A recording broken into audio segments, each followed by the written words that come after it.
Tonight, as you place your head upon the pillow, allow yourself to be guided into the quiet and mysterious heart of Zen Buddhism, what the old masters once called the religion of no religion. Nothing is required of you. No background, no belief, no preparation. Simply breathe, slowly and naturally, and let the mind loosen its grip as ancient understanding moves through you like calm water flowing over smooth stone. This is not an ordinary meditation for sleep. It is an invitation to rest while touching something deeper, where awareness and ease are no longer divided. For centuries, the essence of Zen has quietly transformed countless lives. It has soothed restless minds, softened long-held tension, and revealed a peace that was never hidden, only overlooked. Many discover a depth of rest they had never known before, sometimes on the very first night. As the body unwinds, the teachings gently reveal how to loosen the thoughts that keep you awake, how to step out of suffering, and how to sense the subtle wonder that lives inside the most ordinary moments.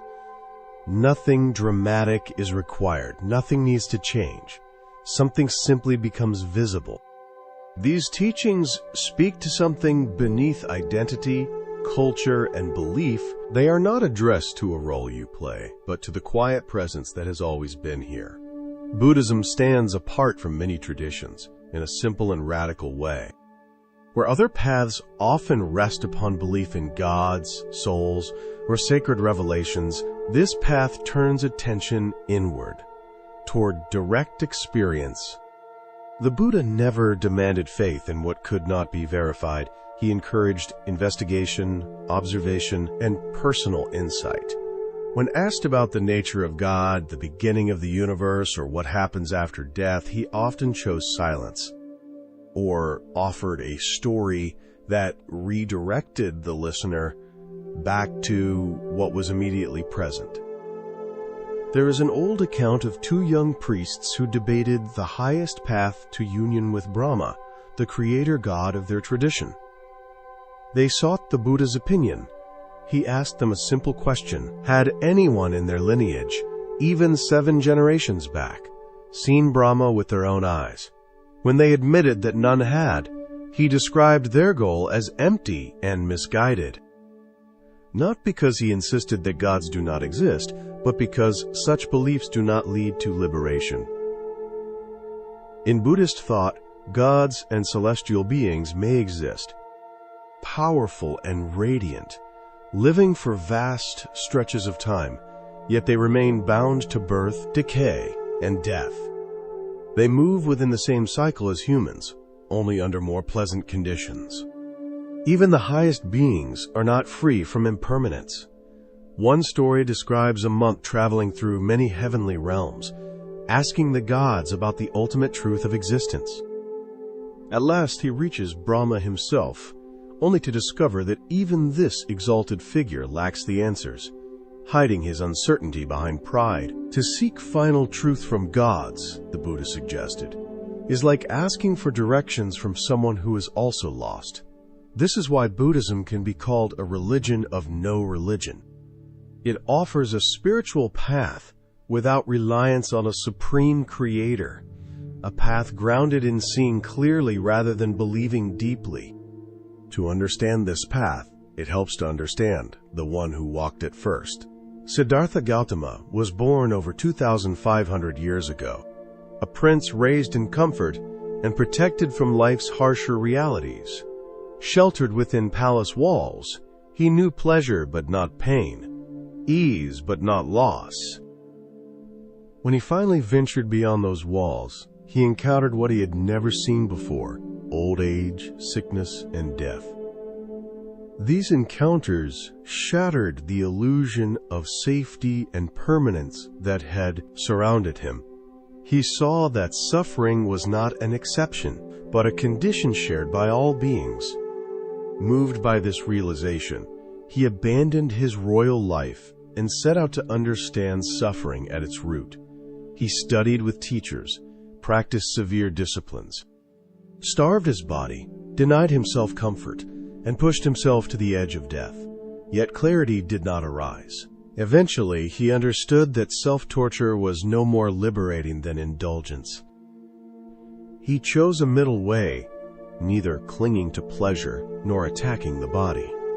Sitting in meditation beneath the Bodhi tree, he awakened to insights that would change the course of human thought. He saw that all things are impermanent, endlessly arising and dissolving. He saw that suffering emerges from clinging to what cannot last.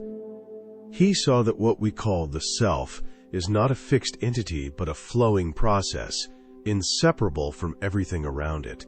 After this awakening, he spent decades teaching others how to see these truths directly. He did not ask for belief. He invited exploration. Come and see for yourself. Test these teachings in your own experience. Buddhism emerged not as a proclamation, but as a method, a dialogue between awareness and life itself. At the center of these teachings lies an understanding of desire. The Buddha observed that humans are constantly pulled toward what they want and pushed away from what they fear. Yet satisfaction never arrives. Desire cannot fulfill itself. Even when a wish is granted, another takes its place. The chase continues without end. The Buddha compared this pattern to children licking honey from a sharp blade. The sweetness is brief. The injury is real. Look closely at those who have spent their lives pursuing what society promised would bring happiness.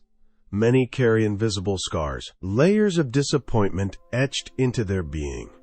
When life ends, peace is often absent, replaced by the quiet weight of unmet expectations. In contrast, someone who has not been deceived by endless wanting grows softer and more luminous with age.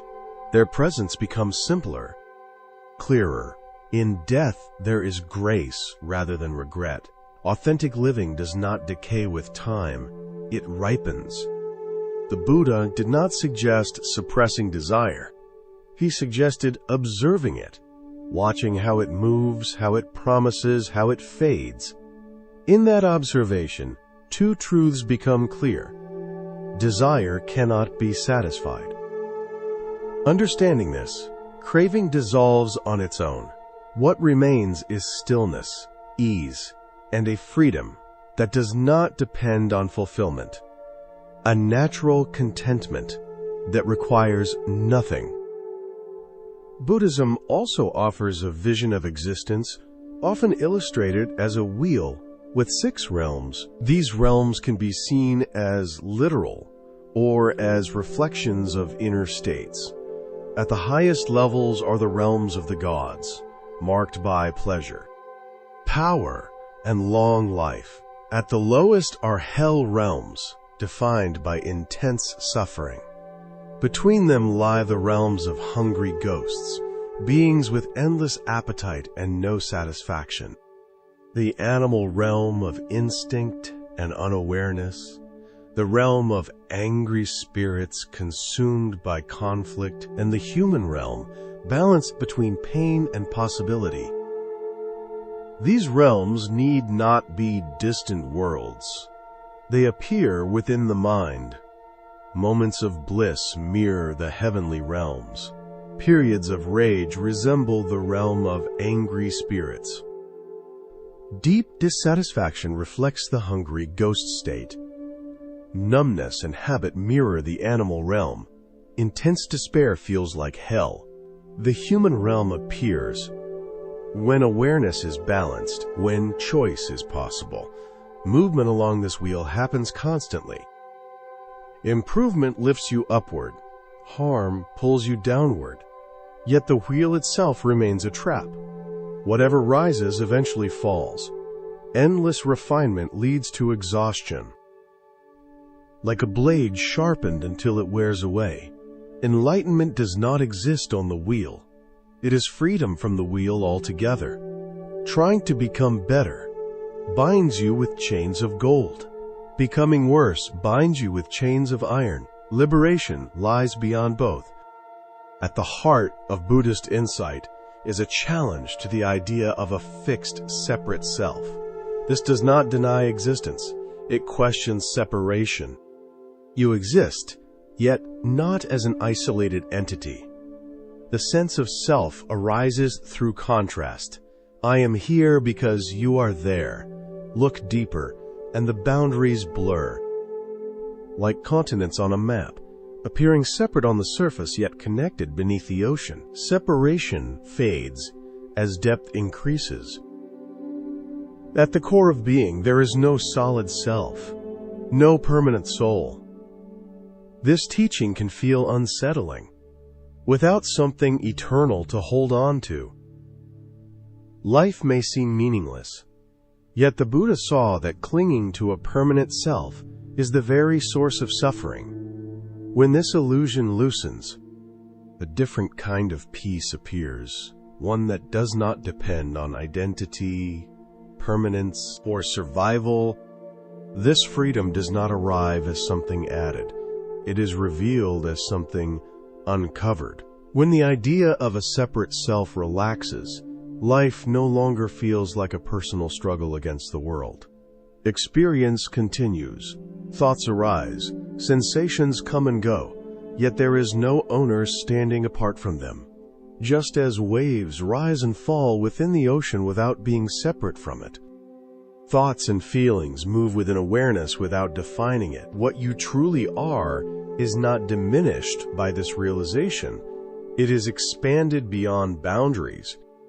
From this insight flows compassion, not as a moral command, but as a natural response. When there is no solid division between self and other, harming another feels like harming oneself. Kindness becomes effortless. Patience arises without effort. Ethics are no longer rules imposed from outside, but expressions of clarity. The Buddha taught that wisdom and compassion are not separate paths.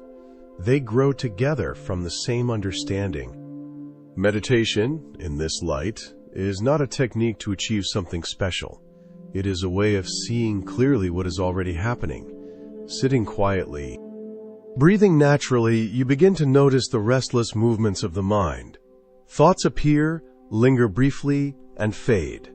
Sensations arise and dissolve. Emotions swell and soften. Nothing stays. There is no need to interfere. In observing impermanence directly, attachment loosens on its own. You are not asked to stop thinking, only to stop believing that thoughts are who you are. As this observation deepens, a subtle shift occurs. Instead of being carried by the stream of experience, you begin to sense the space in which the stream flows. Awareness itself becomes more apparent than its contents. This awareness is calm, open, and unmoving, even as life continues to change. Resting here does not require effort. It is closer to allowing than doing. Sleep comes easily when the mind no longer grasps at control. The Buddha described suffering not as punishment, but as misunderstanding. We suffer because we mistake what is unstable for something solid, what is temporary for something permanent, what is interconnected for something separate. When this misunderstanding clears, suffering naturally diminishes. Pain may still arise, loss may still occur, but resistance softens. The added layer of mental struggle fades. Life is met as it is, not as it is wished to be. This is why Buddhism does not promise a perfect world or an unbroken state of happiness. It offers something quieter and deeper. Freedom within change, peace within uncertainty, a way of being present without clinging. Even joy is allowed to come and go without fear of loss. Even sorrow is permitted to pass without being resisted. Nothing is owned, nothing is rejected. In daily life, this understanding expresses itself in small, ordinary ways. Listening without planning a response. Walking without rushing to arrive. Eating without distraction. speaking without the need to impress. These moments may seem simple, yet they carry great depth. Zen often points to the sacredness of the mundane.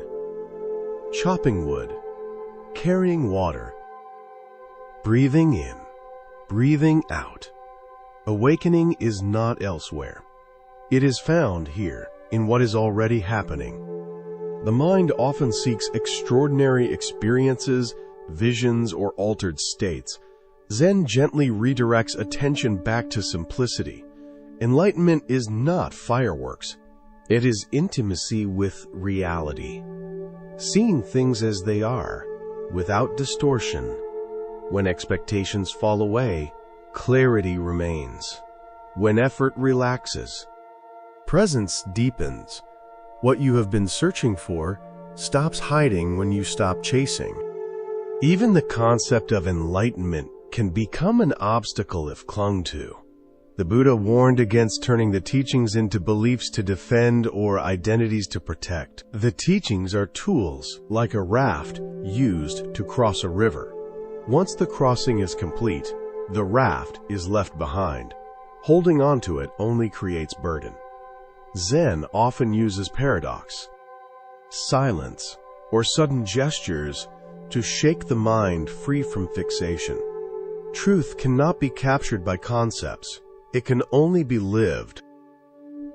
As you lie here now, the body supported, the breath steady, there is nothing you need to achieve. No insight to force, no realization to manufacture. Awareness is already present. Peace is not something distant. It is the natural state that emerges when resistance ends.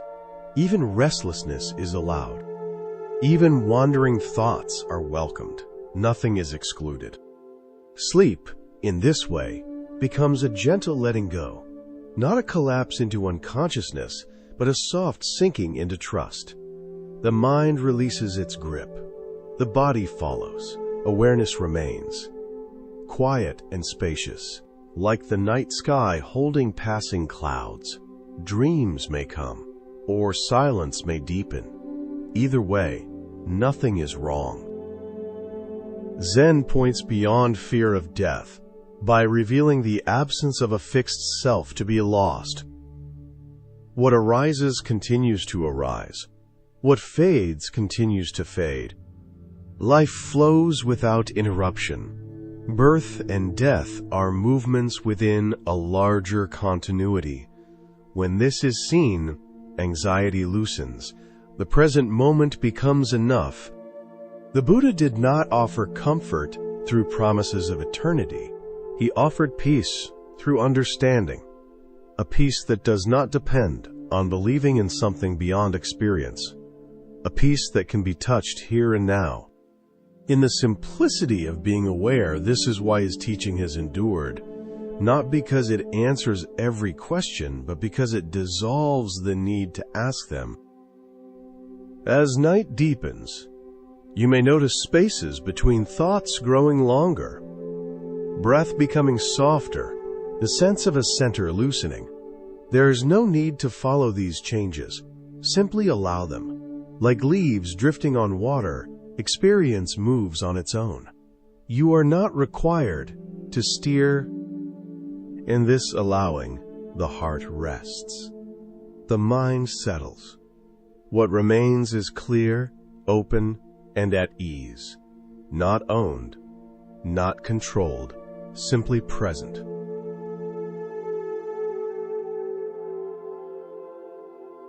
This is the way the universe actually unfolds, not as a collection of isolated parts, but as a vast web of mutual dependence in which everything implies everything else. Nothing stands alone. Within the Huayan tradition of Buddhism, which later became a deep philosophical foundation for Zen, there is a teaching known as the Four Dharma Worlds. These are not separate places, but different ways of understanding reality, moving from the surface of appearance into deeper insight. The first is the world of particulars. This is the everyday realm, perceived by the senses, a world of distinct objects and events. Mountains appear separate from rivers. People seem apart from one another. Buildings stand apart from the land. Everything looks divided, defined, and independent. This is the world we usually take to be the whole of reality, the world of names, forms, and boundaries. The second is the world of unity. Here, attention shifts from separate things to the principle that unites them. As understanding deepens, relationships become more apparent. You begin to see how each thing exists only through its connection with others. Gradually, the sense of fragmentation softens, and the many dissolve into a felt oneness. Diversity is not denied, but it is no longer experienced as separation. The third is the world where unity and particulars coexist in harmony. In this view, the universal and the individual do not contradict one another. Just as a red circle can be both a specific shape and an expression of a universal color, so the spiritual and the material, the sacred and the ordinary, are not opposing domains. A fully developed person lives comfortably in both. Depth does not require withdrawal from life. Engagement with life does not require loss of depth. The fourth is the world of mutual interpenetration of all particulars. This is the most radical and comprehensive vision. Every single thing contains and reflects every other thing. There is no barrier between events. Nothing stands in isolation. This is often illustrated through the image of Indra's net, an infinite web, where each jewel reflects all others endlessly. Any one moment implies the entire universe. Past, present, and future are woven into every detail. From this perspective, the universe depends on you just as completely as you depend on it. The smallest action reverberates through the whole. This insight forms the philosophical ground of Zen, yet Zen does not dwell on it intellectually. Instead, it lives it. Drinking tea, washing a bowl, sneezing, walking across a room, each ordinary act quietly expresses the totality of existence. This is why Zen points to simple actions rather than abstract explanations. The Buddhist teaching method itself reflected this balance. His approach was dialectical. Rather than offering fixed doctrines, he responded to imbalance. When people chased happiness, as if it could be secured forever, he spoke of suffering. When they clung to the idea of an eternal self, he taught the absence of any fixed identity. Truth, he suggested, is not found in extremes, but in the middle way. Not endless pleasure, not endless pain, not permanent self, not total annihilation. The Buddha had lived both extremes himself. As a prince, he knew indulgence and luxury. As an ascetic, he knew deprivation and pain. Finding both paths incomplete, he discovered a way that integrated awareness with participation in the world. This spirit runs strongly through Zen. When questioned about spiritual matters, Zen masters often respond with everyday remarks. When asked about ordinary concerns, they answer in ways that point beyond them. There is a well-known exchange in which a monk asked a master what would remain at the end of time when everything was consumed by fire. The master replied by commenting on the morning wind. In another case, a student asked for a knife. The teacher handed it to him blade first. When the student requested the other end, the teacher asked what he would do with it. In each case, habitual thinking is interrupted. The mind is nudged out of abstraction and back into direct encounter. This is the heart of Zen, direct pointing to reality itself. Zen developed as a distinct expression of Buddhism in East Asia, particularly in Japan, where it shaped culture, art, and daily life. According to tradition, it began when an Indian monk brought a teaching said to be beyond scriptures and explanations. Over time, this approach emphasized simplicity, immediacy, and lived understanding. The word Zen traces back through Chinese and Sanskrit roots, meaning meditation or deep absorption. Yet Zen is not limited to sitting quietly on a cushion. It is about bringing full awareness into every moment. A familiar saying captures this plainly. Before awakening, one chops wood and carries water. After awakening, one chops wood and carries water. The actions remain unchanged. What transforms is the quality of attention within them. To awaken this shift, Zen teachers employ methods designed to exhaust habitual patterns of thought. One such method is the koan, a question or statement that defies logical resolution. What is the sound of one hand clapping? What was your face before your parents were born? These are not riddles to be solved, but devices meant to bring the thinking mind to a standstill, allowing insight to arise directly. Another method is zazen, simply sitting. Attention rests on posture and breath. Thoughts and emotions are allowed to come and go without interference. There is no goal to reach, no special state to attain. This practice is often described as just sitting, fully present without seeking. In this simplicity, clarity reveals itself naturally. Zen also expresses itself through art. Calligraphy, gardens, tea ceremony, pottery, flower arrangement, all became vehicles for Zen understanding. These are not ornaments, but embodiments of insight. Simplicity, naturalness, restraint, and acceptance of imperfection are central. A cracked tea bowl may be cherished more than a flawless one. Weathered stones and empty space are valued as much as form. This aesthetic is sometimes called wabi-sabi, an appreciation of impermanence and incompleteness. What appears unfinished or irregular is seen as alive. Through this lens, the profound is not sought apart from daily life. Awakening is not exotic. It is the ordinary, seen clearly. The highest realization in Zen carries no outward mark of holiness. A classical verse describes such a person entering a forest without disturbing a blade of grass, stepping into water without making a ripple. There is no display of spirituality, no sign of self-conscious virtue.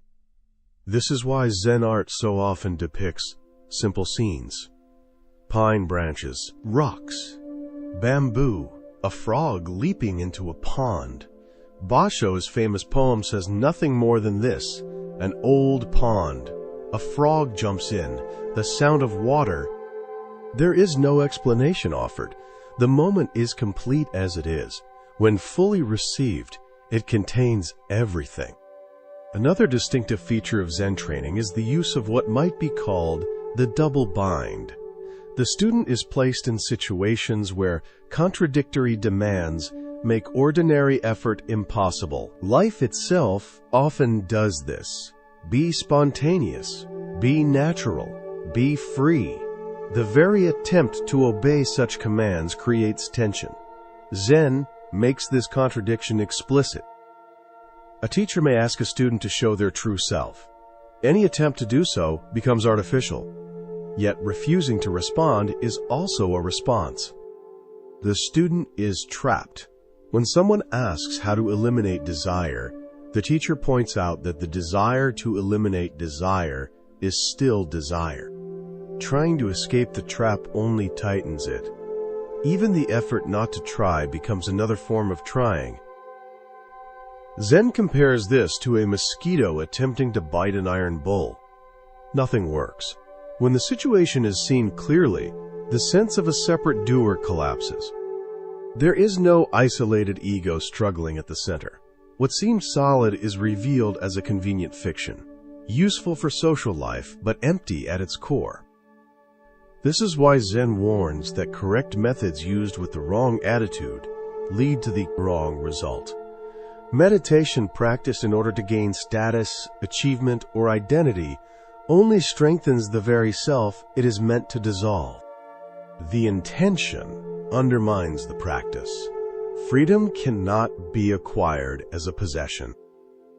This paradox is captured in the phrase religion of no religion. Zen does not reject religious forms, but it does not cling to them either. It sees their usefulness and their limits. Forms can guide, but attachment to form obscures what they point toward. What matters is not belief, ritual, or doctrine, but direct realization lived quietly in ordinary life. Zen recognizes that religious language, symbols, and practices can be skillful means, yet it refuses to mistake them for truth itself.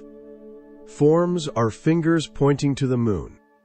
When attention clings to the finger, the moon is missed. When the finger is forgotten, what it points toward becomes obvious. This is why Zen can appear irreverent or iconoclastic. It bows to statues, then laughs at them. It chants sutras, then burns them. Nothing is rejected, nothing is absolutized. Because of this, Zen resists definition. The moment it is captured in words, it slips away. Teachers therefore emphasize lived understanding rather than explanation. You are not asked to agree with an idea, but to notice what is happening now. The sound in the room, the weight of the body, the rise and fall of breath. Reality does not hide. It is constantly presenting itself, waiting only for attention that is not distracted by commentary. This way of seeing transforms how effort is understood. Ordinary effort is driven by lack, by the sense that something essential is missing. Zen effort is different. It is wholehearted engagement without grasping for result. You sit not to become awakened, but because sitting itself is complete. You act not to perfect yourself, but because action is required. When effort is free of self-concern, it becomes light and precise. This is why Zen discipline can be both strict and playful. Long hours of sitting, precise forms, simple food, repetitive tasks all strip away excess. What remains is directness. Life becomes immediate. There is little room for pretense. When hunger arises, one eats. When tiredness appears, one rests. When confusion comes, it is met without resistance.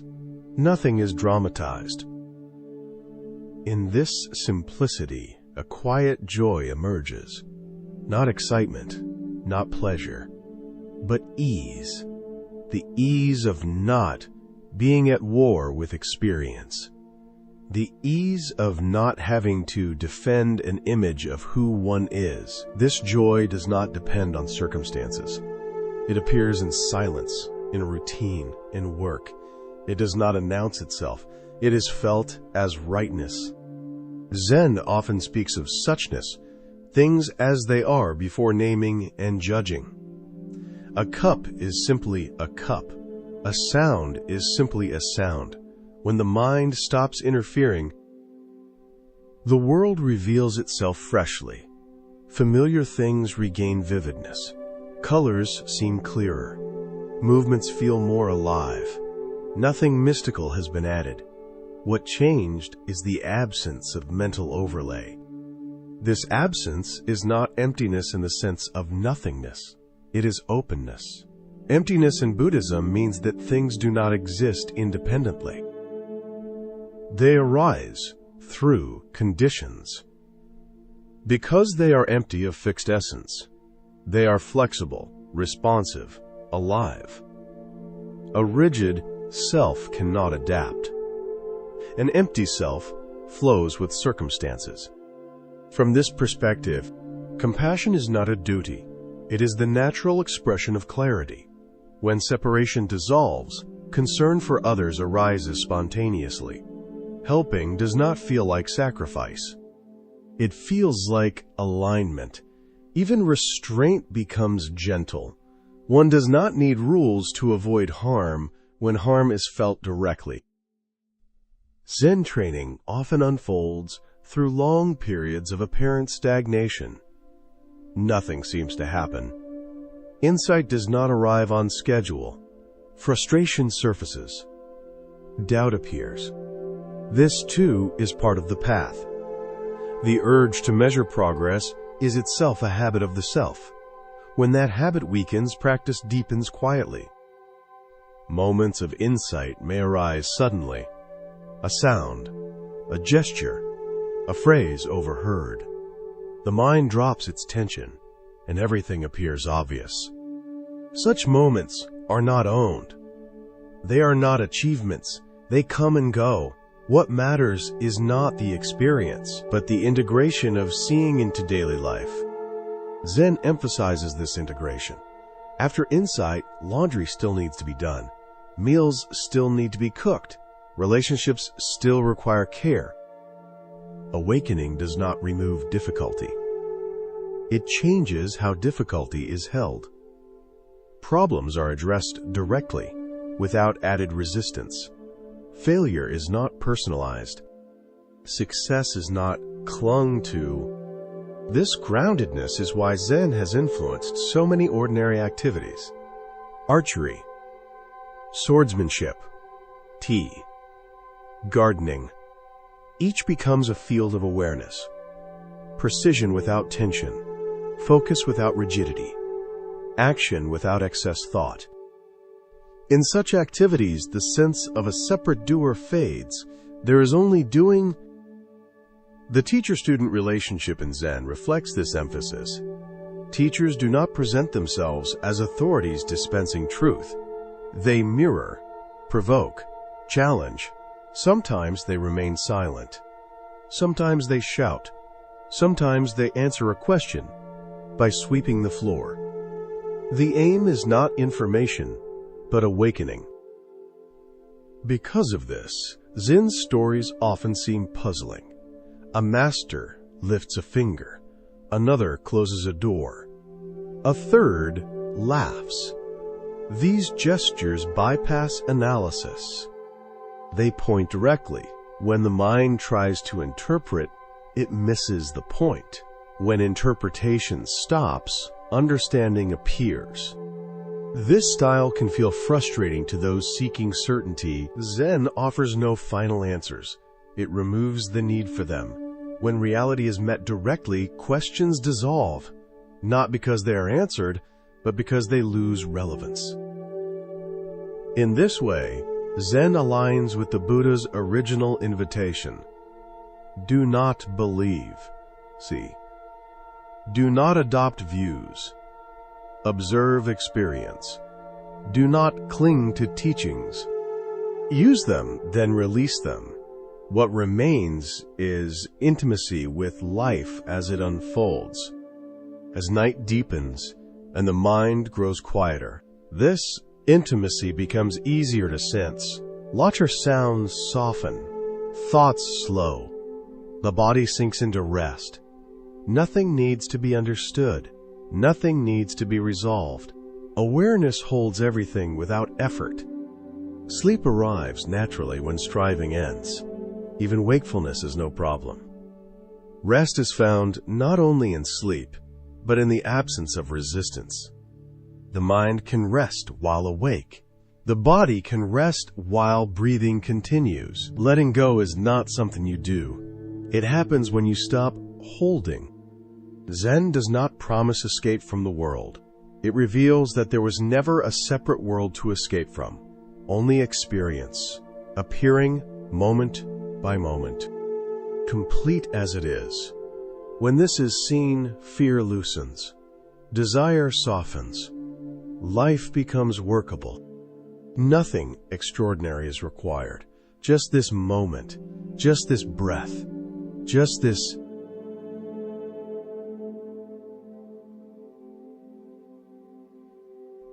Religion can be understood as a raft used to cross a river.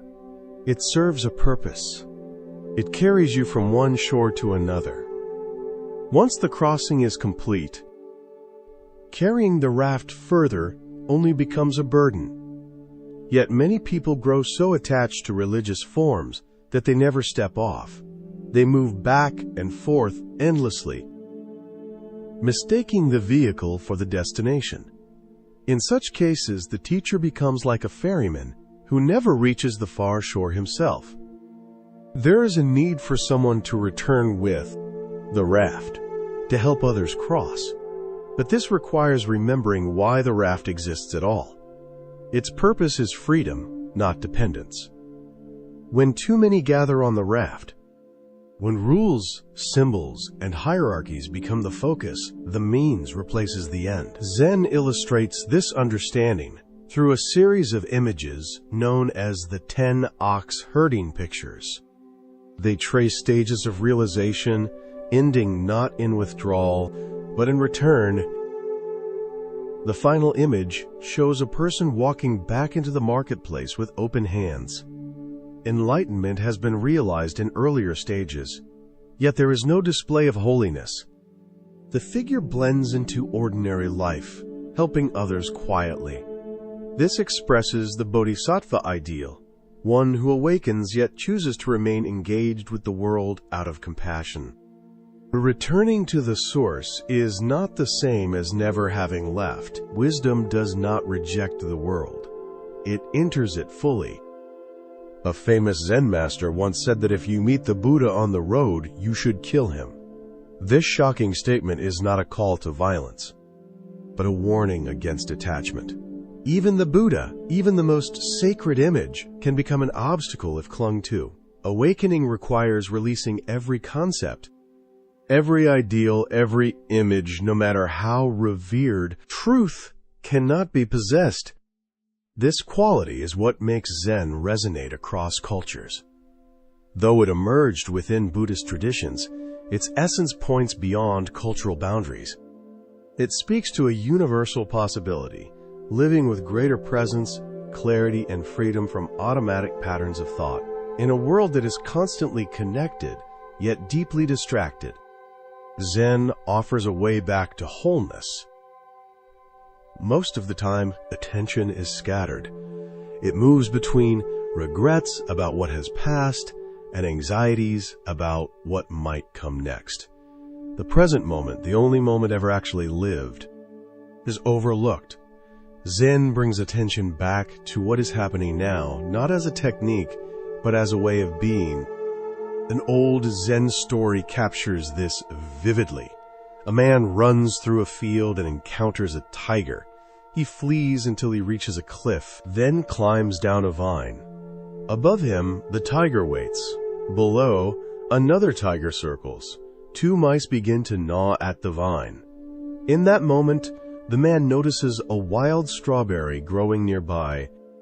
Holding the vine with one hand, he plucks the strawberry with the other and eats it. It tastes sweet. The story is not about denying danger. The tigers remain. Time continues to gnaw at the vine.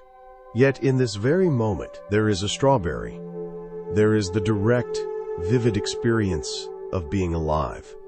Zen asks whether we can taste this moment fully, even while acknowledging uncertainty and difficulty. Modern life presents new challenges to presence. Digital distraction fragments attention in ways the ancient masters never imagined. Many people reach for their phones almost immediately upon waking and continue doing so throughout the day, even in moments meant for connection. This constant checking often happens without awareness. Such habits reshape the mind, weakening the capacity for sustained attention. A Zen approach does not condemn technology. It invites noticing what happens just before the impulse to check arises. Is it boredom, anxiety, a vague sense that something else might be happening somewhere else? By observing the urge without immediately acting on it, its grip begins to loosen. Most checking is not driven by necessity, but by restlessness. It pulls attention away from the fullness of what is already here. Zen does not ask for renunciation, only awareness. When awareness returns, choice becomes possible. Zen also offers insight into our relationship with difficult emotions. Anxiety, fear, grief are often treated as problems to eliminate. Many strategies exist to distract from them or suppress them. Zen suggests turning toward them instead, not to indulge them, but to observe them closely. Where is anxiety felt in the body? Is it tightness in the chest? Shallow breath? A flutter in the stomach? Do these sensations remain fixed? Or do they shift and change? When attention meets them with curiosity rather than resistance, their solidity dissolves.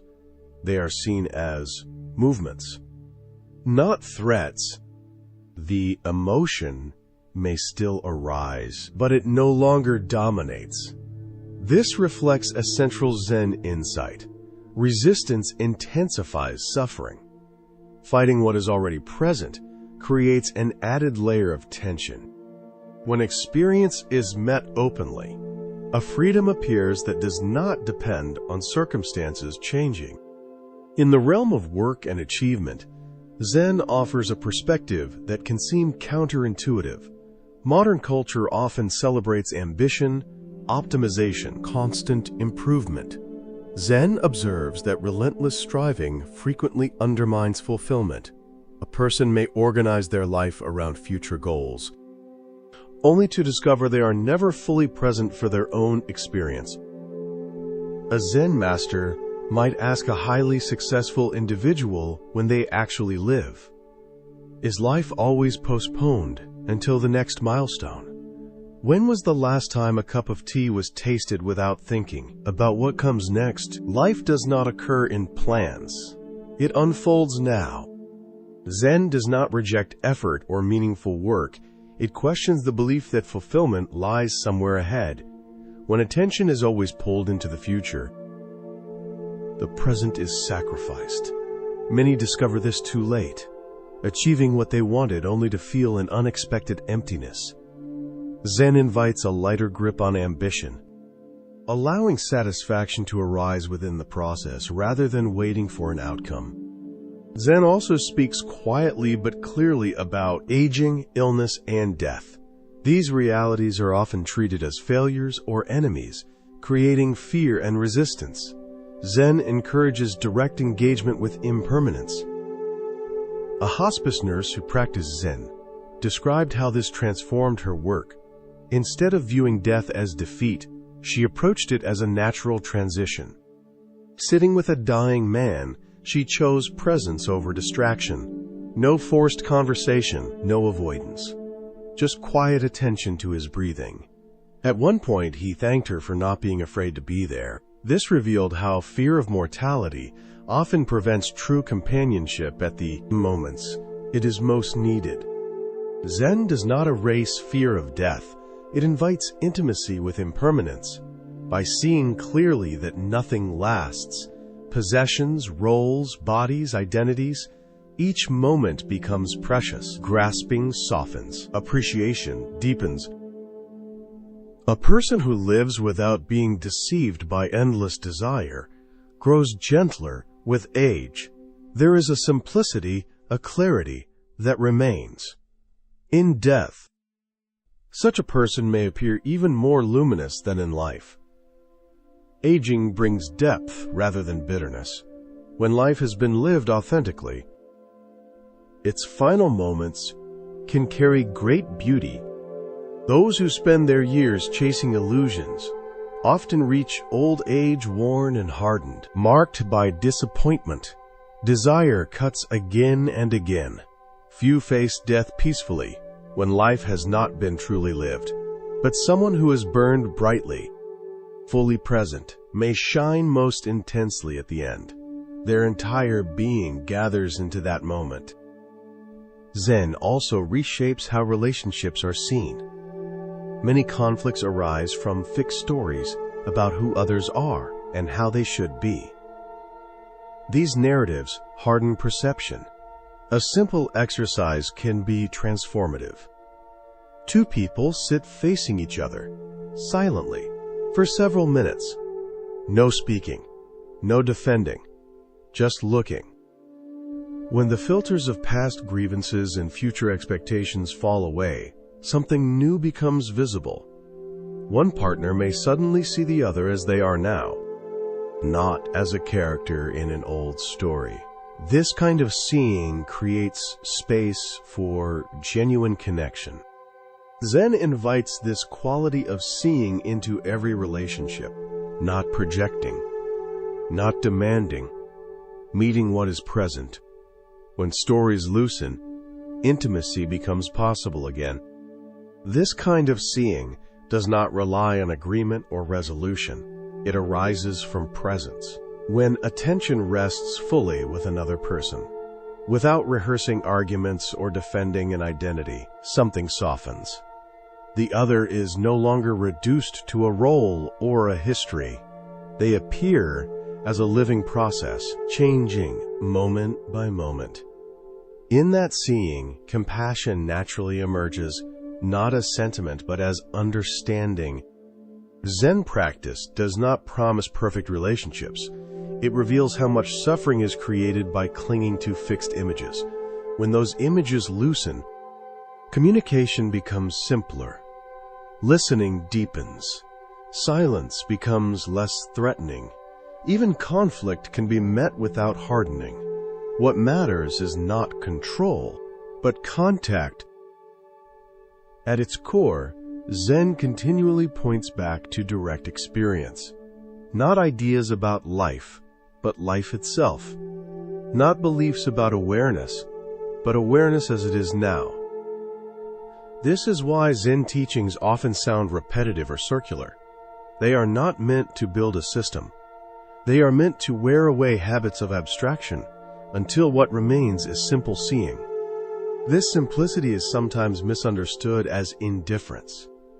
In truth, it is intimacy. When nothing is filtered through expectation, everything is vivid. Sounds are sharper. Touch is clearer. Emotion is felt without exaggeration. Even pain is more honest. Nothing is avoided. Nothing is dramatized. Over time, this way of meeting experience reshapes how one lives. Decisions are made with less anxiety. Failure loses its sting. Success loses its intoxication.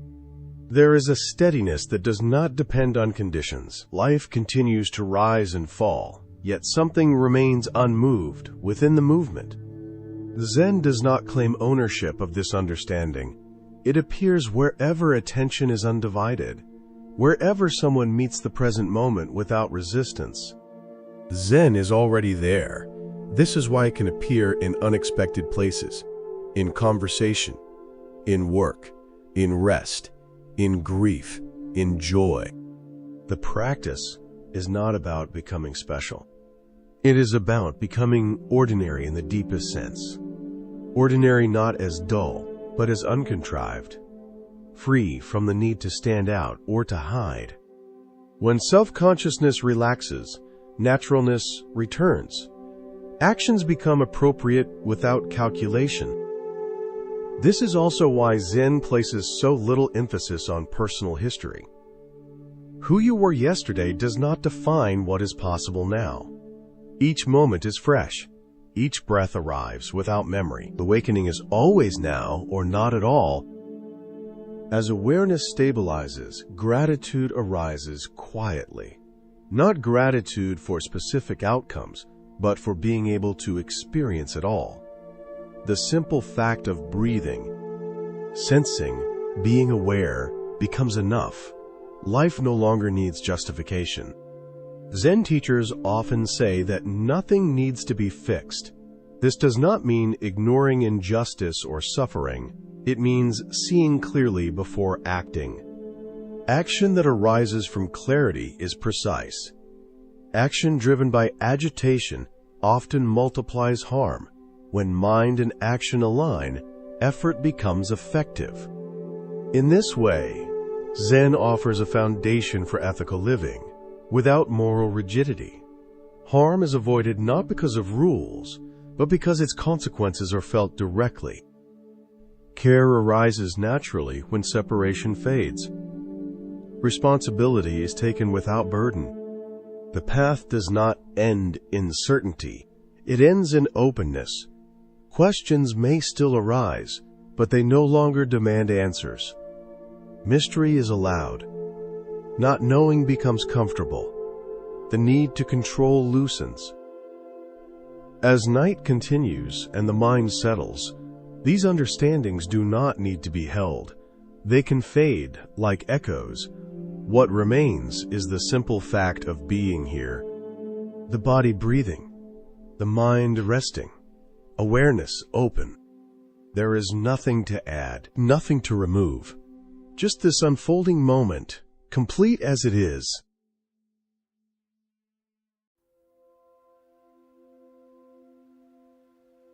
This way of seeing without filters is not limited to intimate relationships. It applies to every encounter. How often do we meet people through assumptions rather than through attention? How often are we only half present, listening just enough to respond, while part of the mind drifts toward plans, judgments, or the glow of a screen? Zen reminds us that when perception becomes clear, the boundary between self and other softens.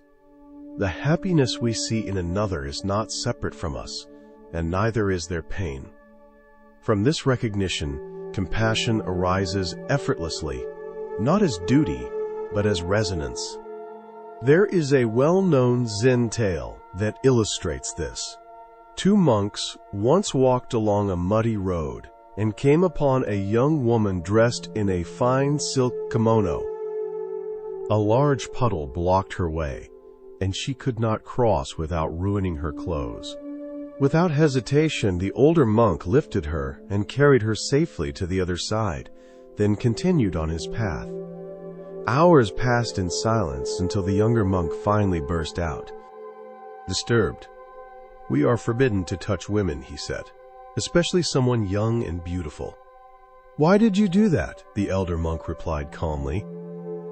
"I set her down by the puddle hours ago. Why are you still carrying her?" The story points to how easily the mind clings, replaying what has already ended. Something small happens, perhaps a careless comment, a moment of rudeness, a perceived slight. The event itself is brief, but we hold it tightly. We rehearse it, reshape it, defend ourselves against it long after it is gone. While the body moves through the present, the mind is trapped in the past. Life continues unfolding, yet we are absent, lost in mental echoes. Zen practice invites us to notice when we are carrying what no longer exists.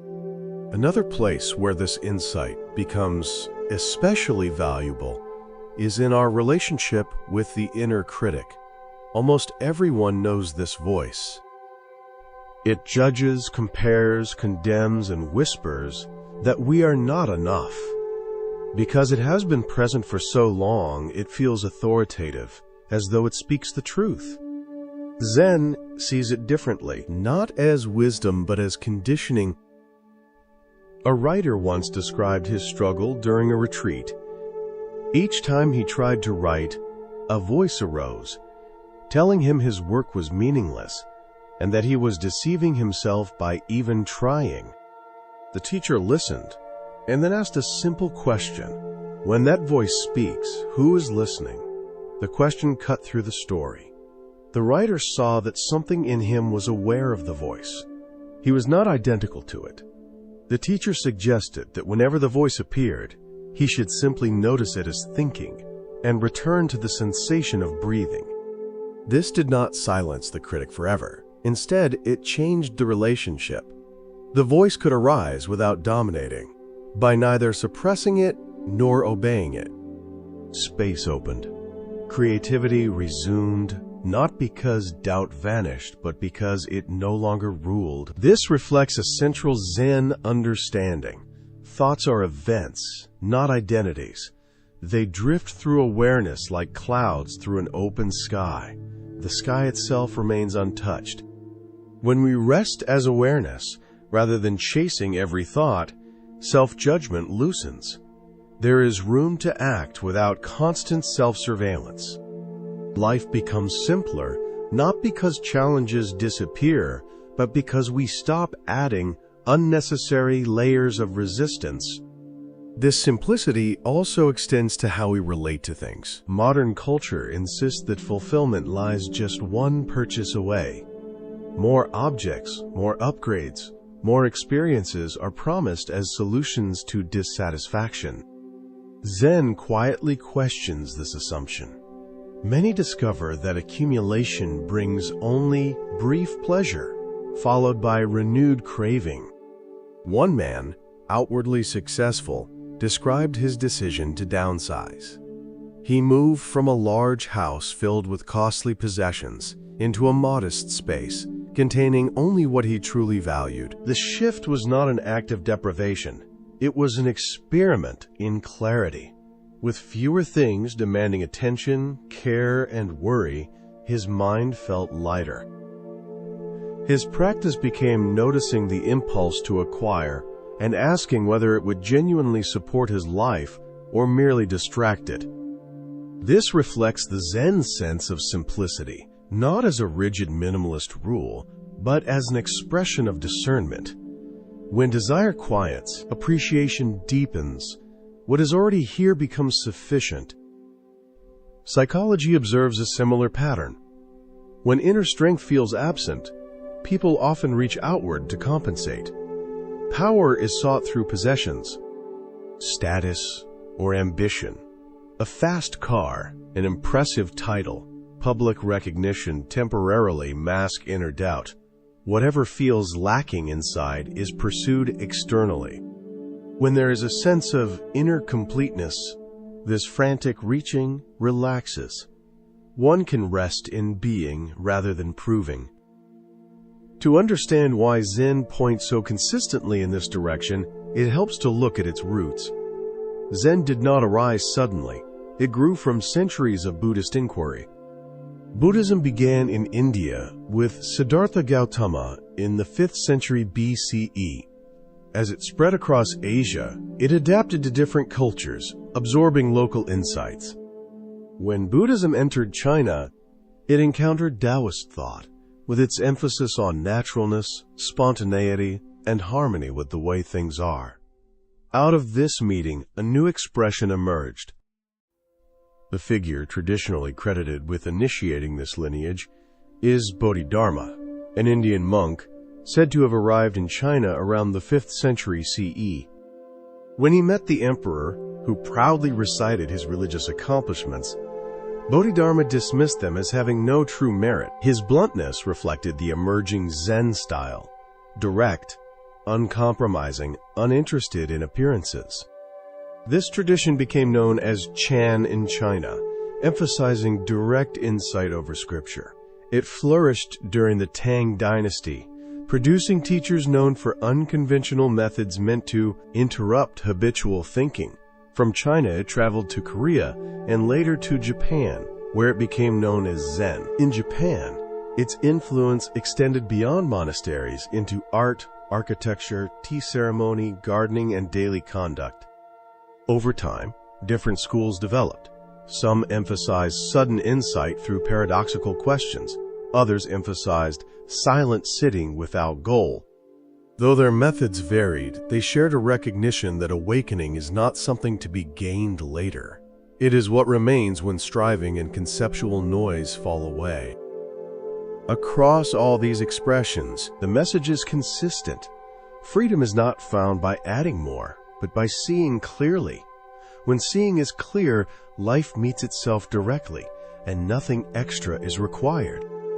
Within this tradition, the role of the teacher is not to provide answers, but to point again and again toward what is already present. A true teacher does not stand above the student. They function more like a mirror, reflecting where attachment hides and where clarity is already shining. This is why Zen places such emphasis on lineage, not as authority, but as continuity of insight transmitted through lived experience rather than theory. In classical Zen stories, teachers often appear harsh or unpredictable. A shout, a sudden blow, a strange remark. These actions were not meant to confuse for its own sake. They were designed to interrupt the student's reliance on concepts, When the mind freezes in shock or surprise, its habitual patterns momentarily collapse. In that gap, something real can be seen. Yet Zen also warns against dependency on teachers. The teacher is a finger pointing at the moon. Confusing the finger for the moon is another form of attachment. Ultimately, each person must see for themselves. No one else can do this work for you. Guidance can help, but insight cannot be borrowed. This insistence on direct seeing is why Zen resists rigid doctrine. Words are used, then discarded. Forms are practiced, then released. Even meditation itself is not sacred. It is simply a way of noticing. When sitting becomes another identity or achievement, it too must be let go. Over time, practice matures. Effort becomes subtle. Discipline relaxes into rhythm. What once felt like practice becomes life itself. Washing dishes, walking, speaking, resting. Nothing is excluded. Nothing is elevated. Everything belongs. This does not make life easier in a superficial sense. Pain still arises. Loss still comes. Confusion still visits. What changes is the relationship. Experience is no longer interpreted as a personal failure or a cosmic mistake. It is simply what is happening. When resistance softens, energy previously spent fighting reality becomes available for presence. In this presence, a quiet confidence develops, not confidence in outcomes, but in the ability to meet whatever appears. This is not bravado, it is humility. The recognition that life is larger than personal control, yet not separate from awareness. Zen often uses the image of a clear mirror. The mirror reflects whatever comes before it without preference. It does not cling to beauty or reject ugliness. When nothing stands in front of it, it reflects nothing. Awareness functions the same way when unobstructed. Thoughts, emotions, sensations appear and disappear. Awareness remains unchanged. This perspective transforms how suffering is understood. Suffering is not caused by pain itself, but by the refusal to allow pain. When pain is met openly, it moves. When it is resisted, it hardens. This does not mean seeking pain or denying its difficulty. It means not adding unnecessary struggle. As this understanding deepens, compassion becomes less selective. It extends not only to others, but to oneself. Self-compassion in Zen is not indulgence. It is honesty, seeing clearly where one is without judgment. From that clarity, change can occur naturally. Zen also reshapes how time is experienced. The constant sense of rushing eases. Urgency gives way to attention. Even when moving quickly, the mind is not ahead of itself. Each action is complete. Each moment stands alone. This is why Zen speaks so often about ordinary mind, not mystical absorption, not altered states, but simple awareness engaged with daily life. The extraordinary reveals itself within the ordinary when nothing is being avoided. In the end, Zen offers no final conclusions. It does not promise permanent bliss or immunity from pain. It points instead to intimacy with reality as it is. When nothing is excluded, life becomes trustworthy. Not predictable, but workable. Awakening is not an escape from the world. It is full participation without illusion. One still pays bills, grows older, loses loved ones. Yet something fundamental is no longer threatened by these changes. Identity loosens. Presence deepens. What remains is quiet and unremarkable, A person walking, breathing, responding. Nothing special to see, nothing missing. Just life meeting itself, moment by moment, without needing to be anywhere else.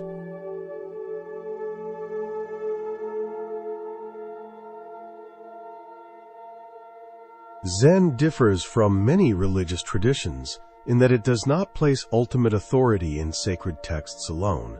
Instead, it emphasizes what is often called a living transmission, sometimes described as a warm hand passing understanding to another warm hand.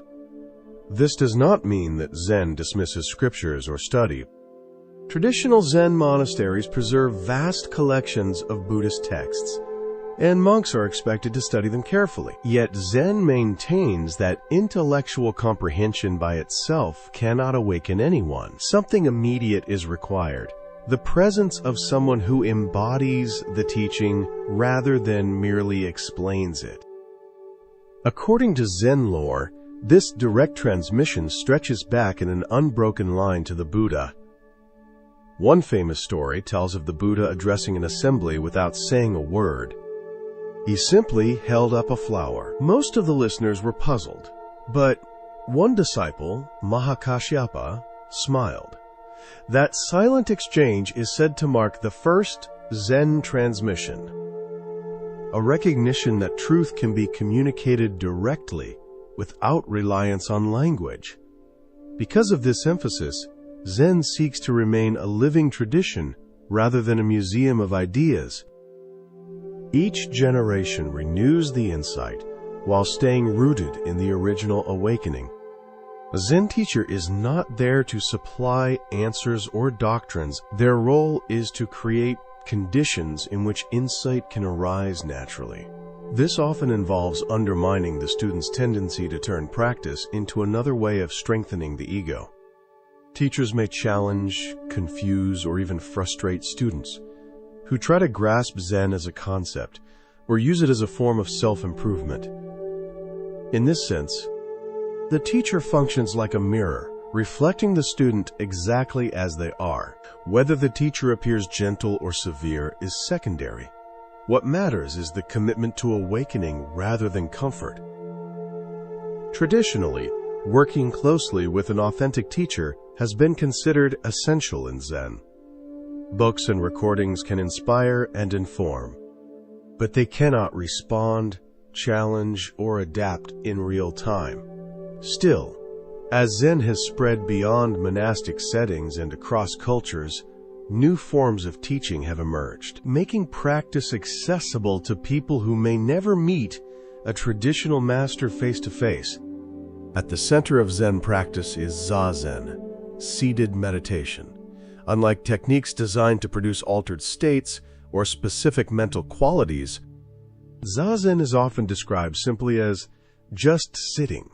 In the Soto Zen tradition especially, the emphasis is on shikantaza, sitting without goal. Method, or object, one takes a stable posture, usually cross-legged on a cushion, spine upright, hands resting in a simple gesture, eyes open, with a soft downward gaze. Then, one sits, fully present with whatever arises. The simplicity of this practice can be deceptive. Although nothing special is being done, it quickly reveals how restless the mind has become. When people first sit, they often discover how rarely they have actually been present in their own lives. Thoughts race, memories surface, plans intrude. In Zazen, there is no attempt to suppress thinking or empty the mind. That would only create another struggle. Thoughts are allowed to appear and disappear on their own. When one notices being carried away, attention gently returns to the felt reality of sitting. Breathing, bodily sensation, sound. Over time, this reveals something essential. Thoughts are not who we are. They arise within awareness, but awareness itself is larger and more stable than any thought. This background awareness is usually overlooked because attention is absorbed in content rather than context. The posture itself expresses this understanding. One sits with dignity, embodying awakening rather than striving toward it. As Suzuki Roshi famously remarked, "You are perfect just as you are, and you could use a little improvement." Practice is sincere, yet it recognizes that nothing fundamental is missing. Zazen is traditionally practiced in periods ranging from 25 to 45 minutes, often alternating with walking meditation. In monasteries, practitioners may sit for many hours each day. For people living ordinary lives, even a consistent daily practice of 20 or 30 minutes can be deeply transformative. Yet Zen does not end on the cushion. Sitting establishes the ground, but the real practice unfolds everywhere. Zen is often described as concentration on everyday life. The awareness cultivated in meditation naturally extends into ordinary activities. This is sometimes called carrying the cushion into the world. Cooking, cleaning, working, driving, even using the bathroom, all become opportunities for practice. This does not mean making daily life feel special or sacred. It means meeting it directly, without distraction. A classic Zen story illustrates this.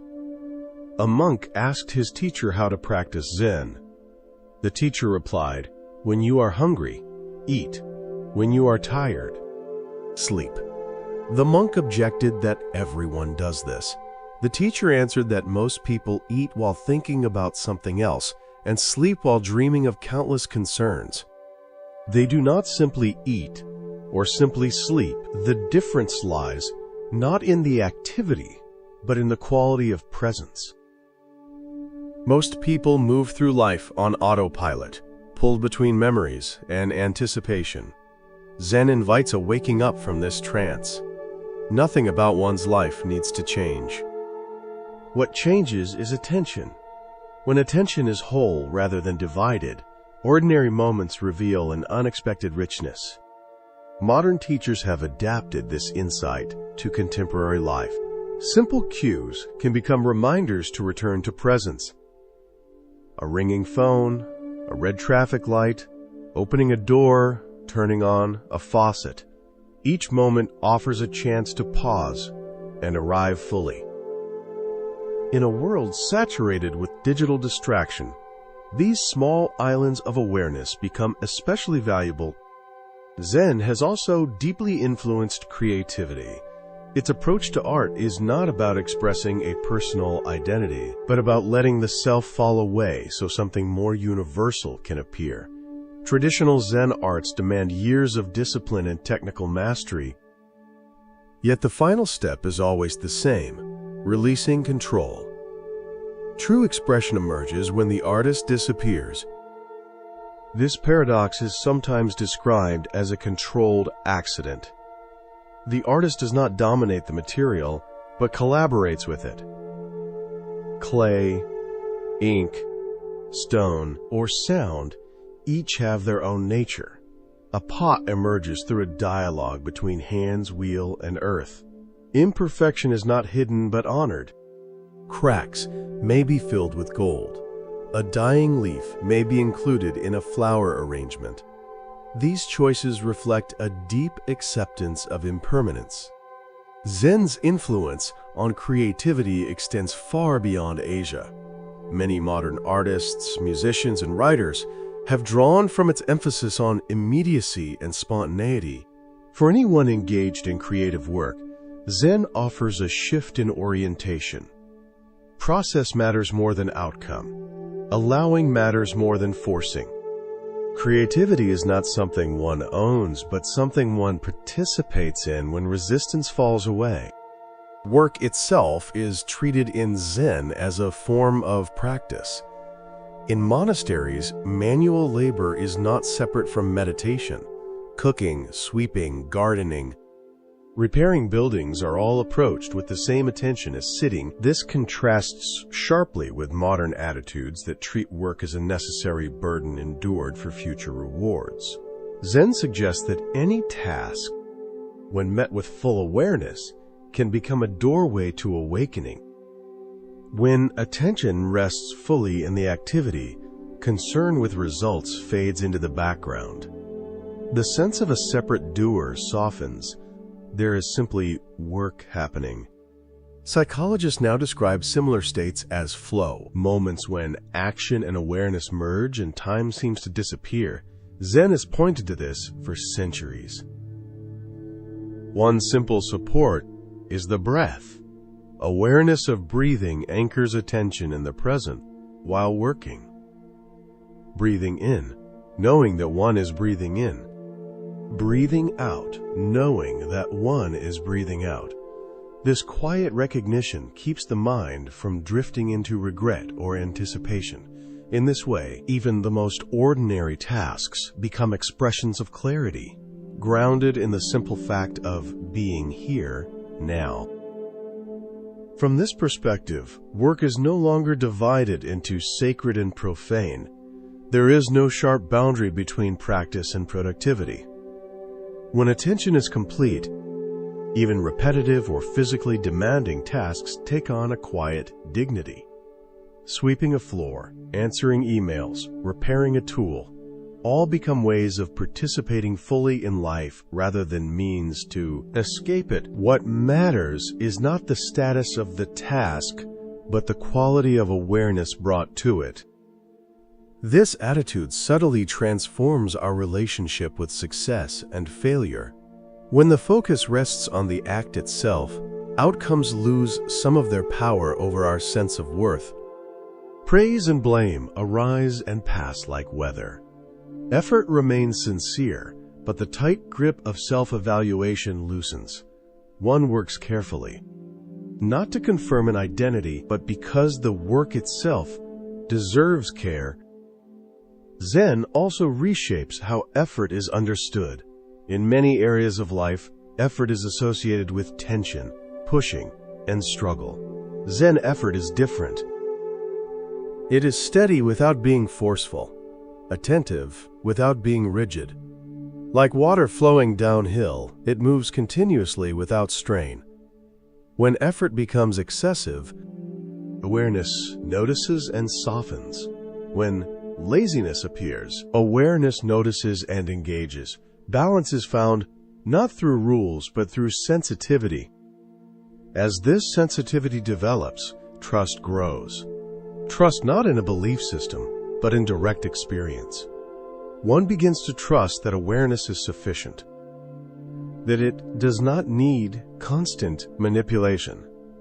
This trust allows life to unfold with less interference. Decisions still need to be made. Actions still have consequences, but the sense of being a separate controller diminishes. Zen often points out that most suffering comes from trying to secure ourselves psychologically. We want certainty, permanence, control, yet life offers none of these. When this is resisted, anxiety grows. When it is accepted, a different kind of stability appears, not stability of conditions, but stability of presence. This presence supports ethical action without relying on rigid moral codes. When one sees clearly that others are not separate, harmful action becomes less likely. Compassion arises naturally, not as an obligation, but as a recognition. Helping another no longer feels like sacrifice, because the boundary between self and other is less fixed.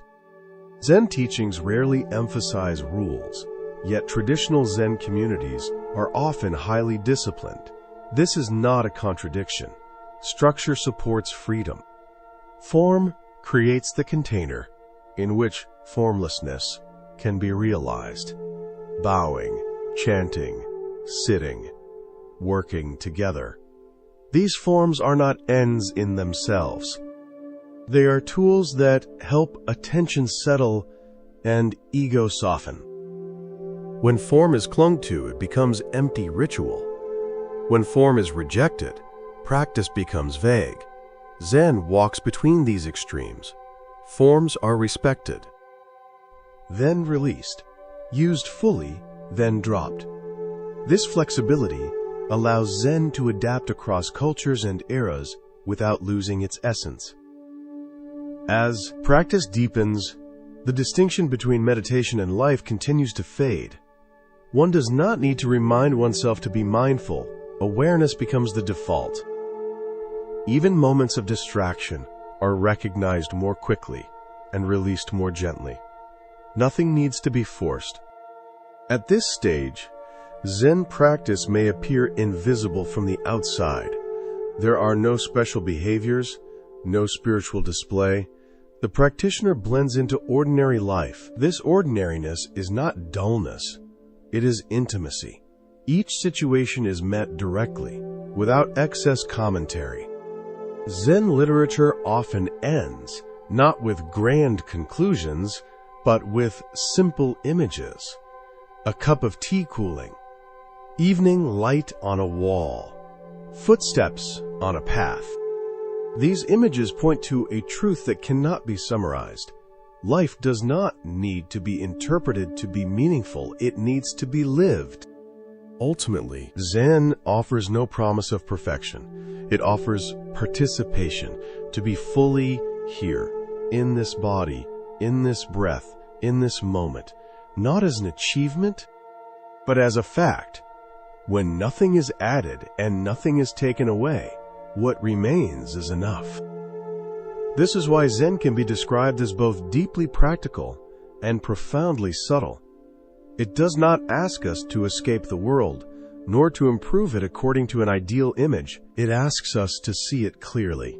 From that seeing, right action follows naturally.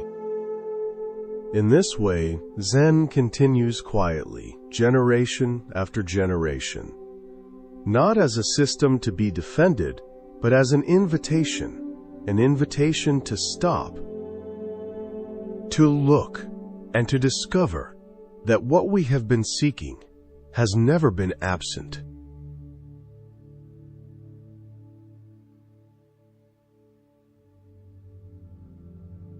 Another way Zen approaches work is through wholehearted attention to a single task.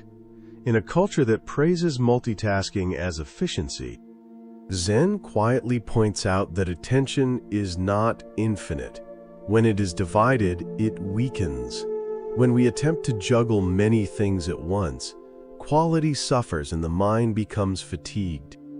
By doing one thing completely before moving on, work becomes clearer, calmer, and often more effective. With this kind of focus, the mind settles. It stops scattering itself in all directions. Paradoxically, less effort can produce more results, because energy is no longer lost in constant switching or recovering from interruptions. Work becomes less draining and more satisfying. Beneath this lies a deeper invitation. Zen asks us to question why we work at all. Beyond survival or success, work can be a way of serving life, expressing care, and shaping our own character. When approached with this understanding, even simple tasks carry meaning. Washing dishes, answering messages, organizing a room. None of these are obstacles to life. They are life itself.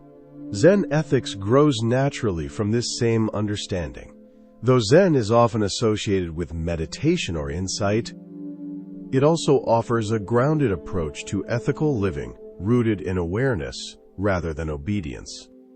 Instead of commandments imposed from outside, Zen ethics arise from seeing how deeply interconnected all beings are. Traditional Buddhist ethics are expressed as precepts, not rigid laws, but guidelines that support clarity and compassion. These include refraining from killing, stealing, harmful sexuality, false speech, and intoxicants that cloud awareness. They are practiced not out of fear, but from understanding that harm done to others inevitably reverberates back to ourselves. In Zen, these precepts are often framed positively. Rather than not killing, one lives with respect for life. Rather than not lying, one speaks with honesty and care. This shift reveals ethics not as restrictions, but as expressions of an awakened heart.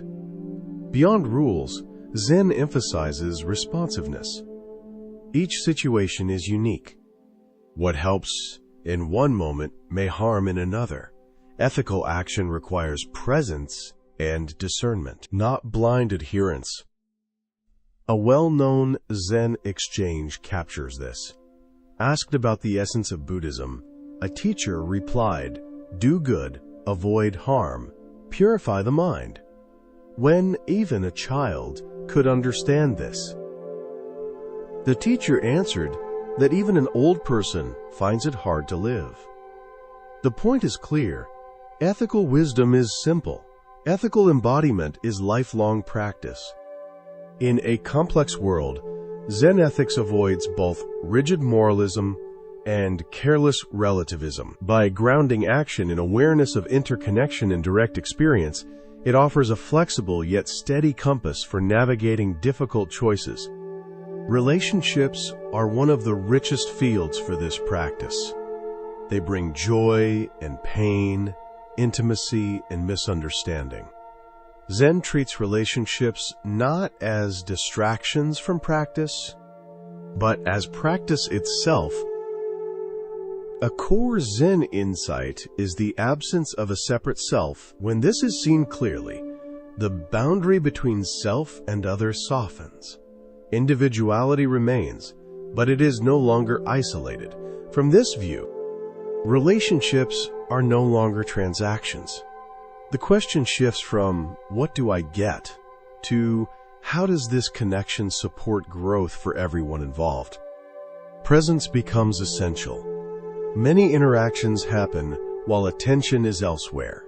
Planning, worrying, scrolling, rehearsing replies. Zen invites full presence. Listening becomes a practice. Not listening to respond, but listening to understand. Words, tone, silence. When someone is truly heard, something in them relaxes. Being seen is healing. Zen also encourages releasing fixed images of others. We easily reduce people to labels. Always critical. Never listens. Selfish. These stories may contain fragments of truth, but they freeze the other person in time. By meeting others with beginner's mind, open and unburdened by assumptions, space opens for change and real encounter. This does not excuse harmful behavior. It allows response without reducing a person to their actions. Equally important is noticing our own reactions. Irritation, jealousy, defensiveness. These arise within us. By observing them without immediately acting, we gain insight into our own patterns. This awareness creates choice. Reaction gives way to response. Relationship becomes a mirror rather than a battlefield. Conflict is unavoidable wherever humans interact. Zen does not promise its elimination. It offers a way to meet it wisely. Conflict intensifies when opinions harden into identities. A disagreement becomes a personal threat. Zen practice loosens this grip. Views can be held firmly, yet lightly. Listening becomes possible without surrendering integrity.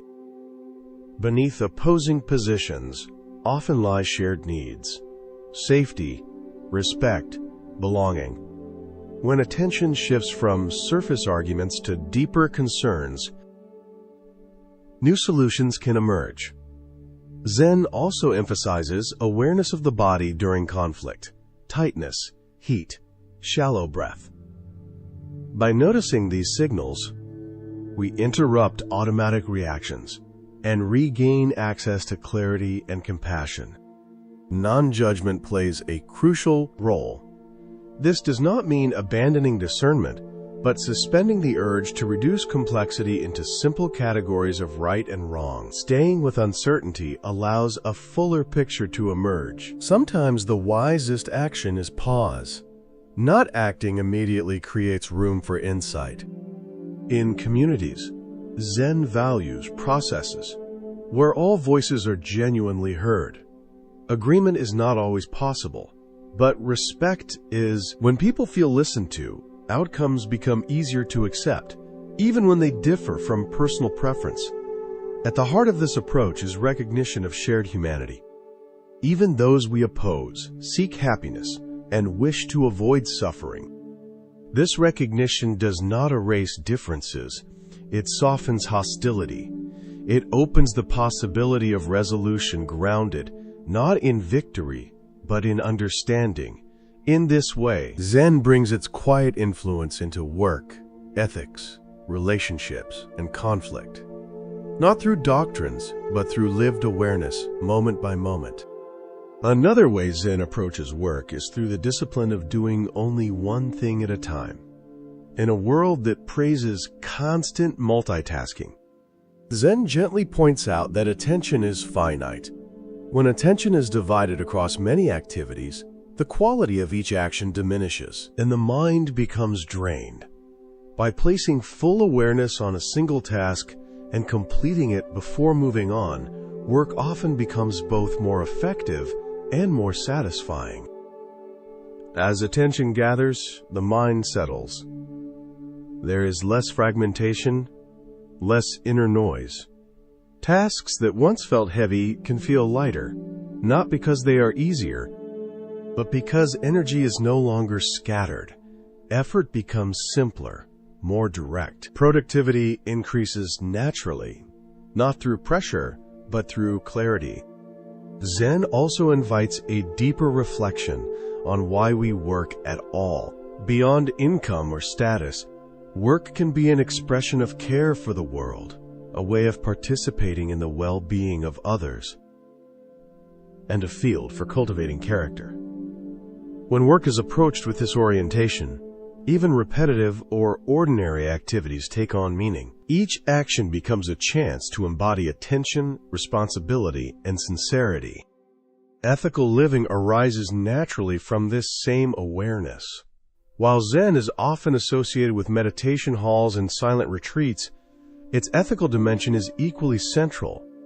Rather than relying on external commandments or moral absolutes, Zen ethics grow out of an experiential understanding of interconnection. When separation softens, concern for others becomes spontaneous rather than forced. Traditional Buddhist ethics are articulated through precepts, practical guidelines for speech and behavior that support awakening. These are not rigid laws imposed from outside, but reflections of insight gradually absorbed through practice.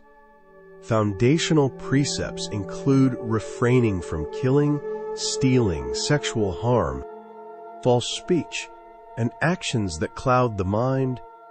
These guidelines are not motivated by fear or reward. They arise from the recognition that harm directed outward inevitably reverberates inward, because life is not divided into isolated parts. In Zen, precepts are often framed affirmatively. Instead of not killing, one speaks of honoring life. Instead of not lying, one emphasizes speaking truthfully and kindly. This positive framing reveals ethics not as limitations, but as natural expressions of awakened awareness. Beyond fixed rules, Zen ethics emphasize sensitivity to context. What supports life in one situation may cause harm in another. Ethical action, therefore, requires presence, attentiveness, and discernment, rather than blind obedience. A well-known Zen exchange captures this simplicity. Asked about the essence of Buddhism, a teacher replied, "Do what is wholesome, avoid what is harmful, and clarify the mind." When the student dismissed this as childish, the teacher responded that, while easy to understand, it remains difficult to live. Knowing what is right is simple. Living it consistently requires practice. In modern life, where moral issues are complex and often ambiguous, Zen offers an approach that avoids both rigid moralism and careless relativism. By grounding ethical decisions in awareness of interdependence and in direct observation of consequences, it provides a flexible yet steady compass. Relationships form another central arena for Zen practice. They bring joy and intimacy, as well as misunderstanding and pain. Zen views relationships not as distractions from spiritual life, but as powerful mirrors for awakening. Every interaction reveals something about the mind. The foundational insight in Zen is the absence of a fixed, separate self.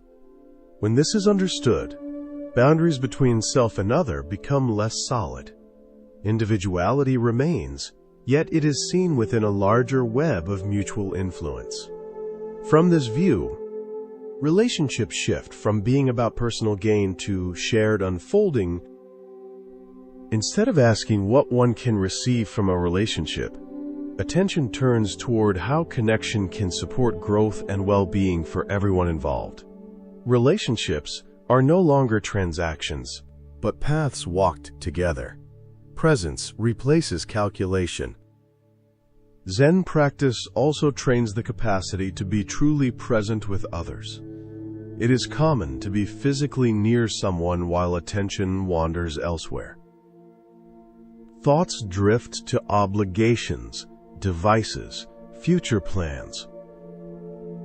This divided presence weakens connection.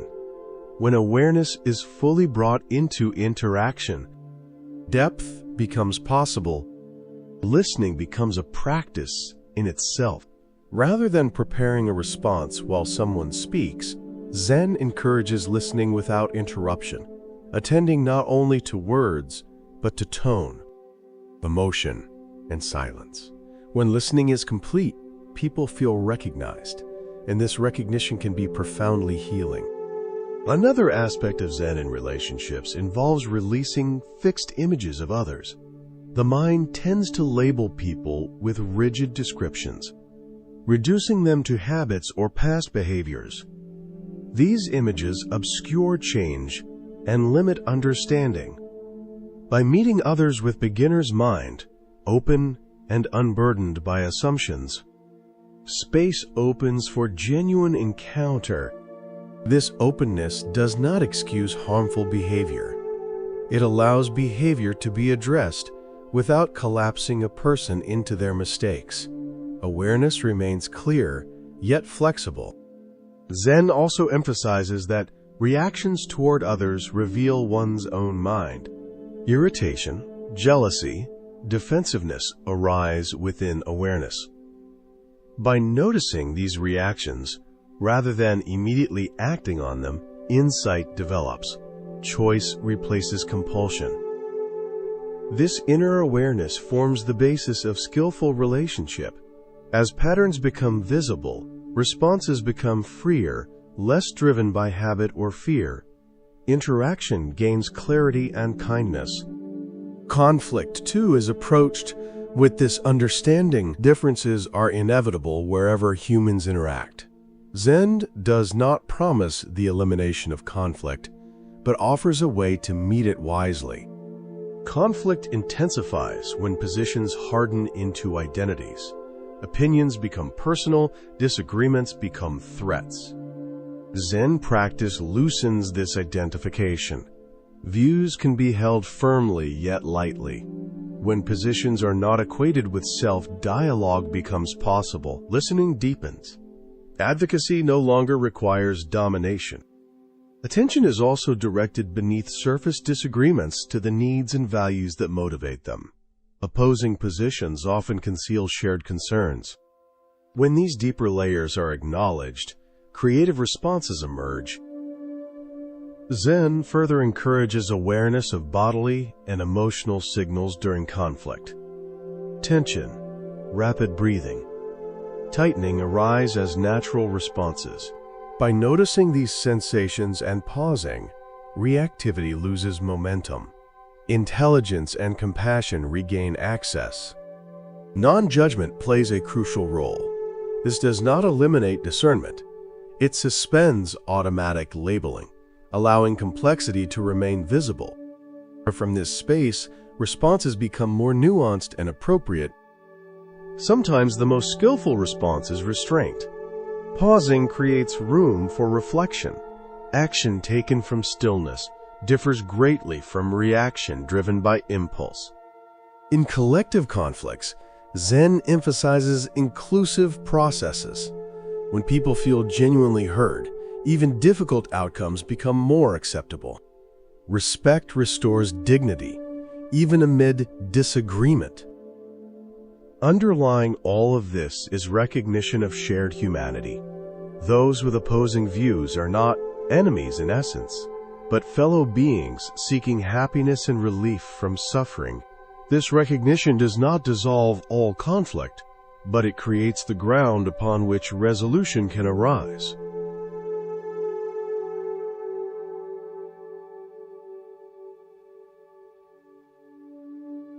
Zen's relationship with mental health is subtle and layered. While it is not a substitute for professional care when such care is necessary, Zen offers perspectives and practices that can strongly support psychological well-being. At its heart, Zen explores the workings of the mind, how thoughts arise, how suffering is constructed, and how awareness can transform our relationship to inner experience through meditation and mindful engagement with daily life. Through practice, we learn to notice thoughts and emotions without becoming completely entangled in them. Rather than being swept away, we develop the ability to observe mental activity as it unfolds. This capacity, often described in psychology as metacognitive awareness, creates space between stimulus and response. Within that space, choice becomes possible. Reactions that once felt automatic begin to loosen. When anxiety appears, for instance, Zen practice encourages recognizing that anxiety is present, rather than becoming identical with it. The sensations and thoughts are acknowledged, but they are not taken as the whole truth of who we are. The same applies to harsh inner narratives. Thoughts such as, "I am not enough" or "I always fail," can be seen as mental events, not final judgments etched into reality. Zen also cultivates a deeper acceptance of difficult experiences. Instead of suppressing uncomfortable emotions or escaping them through distraction, we learn to meet them with patience and curiosity. Acceptance here does not mean resignation. It means allowing experience to be felt, without adding resistance that intensifies suffering. When emotions are met openly, they often move and change on their own. Non-attachment plays a central role in this process. Many psychological struggles stem from clinging to particular beliefs about ourselves, others, or how life should unfold. When reality diverges from these expectations, distress arises. By holding thoughts, identities, and outcomes more lightly, flexibility increases, resilience grows, change becomes less threatening. Present moment awareness is another key support for mental health. Patterns of rumination and worry trap the mind in past regrets or future fears. Zen gently redirects attention to what is happening now. This simple return interrupts unhelpful cycles and reconnects us with the immediacy of living, where life is actually occurring. Zen's integration of mind and body further strengthens psychological balance. Mental states are not isolated from physical experience. Practices such as mindful breathing, walking meditation, and attentive movement work directly with the body, addressing distress at a somatic level rather than only through analysis. Grounding attention in sensation can stabilize emotions and restore a sense of coherence. Modern therapeutic approaches influenced by Zen, including mindfulness-based cognitive therapy and acceptance and commitment therapy, have demonstrated effectiveness for conditions such as anxiety, depression, and stress-related disorders. These methods blend ancient insight with contemporary psychological science, translating contemplative wisdom into accessible clinical tools. At the same time, discernment is essential. Zen practice is not suitable for every person in every phase of life. Individuals facing acute psychological crises may require other forms of support before meditation is beneficial. Even during stable practice, challenging memories or emotions can surface, making guidance from qualified mental health professionals important. The most balanced approach views Zen practice and professional care as complementary rather than competing. Many people find the greatest benefit when meditation, therapy, and when appropriate medication work together, forming a comprehensive support system for mental well-being. As Zen enters the modern world, it continues to adapt. Moving beyond its traditional Asian settings, it now appears in workplaces, hospitals, prisons, research institutions, and everyday households. This expansion raises questions about authenticity, cultural context, and what truly defines Zen. When meditation is removed from its religious framework and presented in secular settings, it becomes accessible to those who might otherwise hesitate. Programs such as mindfulness-based stress reduction frame, contemplative practice in scientific and therapeutic language, encouraging research into its effects on health. At the same time, critics caution that reducing Zen to a productivity or self-optimization tool risks losing its ethical and transformative depth. Another shift is the widening of access. Historically, intensive Zen training was largely confined to monastic environments. Today, lay practitioners from all backgrounds can engage deeply with practice. While this inclusivity broadens participation, it also invites reflection on how depth, discipline, and long-term commitment are maintained outside traditional structures. Technology has further reshaped practice. Apps, online teachings, and virtual communities offer unprecedented convenience and reach. Yet something essential may be diminished when face-to-face. Transmission and embodied community are replaced by screens. The challenge is to use technology without letting it dilute the relational core of the tradition. Social engagement has also become more visible within contemporary Zen. While earlier forms sometimes emphasized personal liberation, many modern practitioners explicitly connect practice with social responsibility.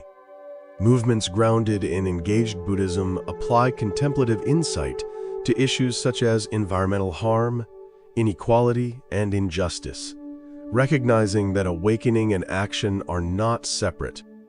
Perhaps the most profound modern development is Zen's dialogue with Western psychology, neuroscience, and philosophy. This exchange has clarified and enriched understanding on both sides. Insights into the constructed nature of self and the non-dual character of experience now resonate with scientific studies of cognition and brain function. As Zen continues to evolve, the task is to preserve its essential insight while allowing form to change. This requires balance. Clinging too tightly to tradition can fossilize practice. Letting go too completely can empty it of power. Zen itself suggests the middle way, holding forms lightly, staying grounded in direct experience, and measuring authenticity not by appearance, but by whether practice genuinely reduces suffering and deepens clarity. One of the most distinctive methods Zen employs, especially within the Rinzai tradition, is the use of koans.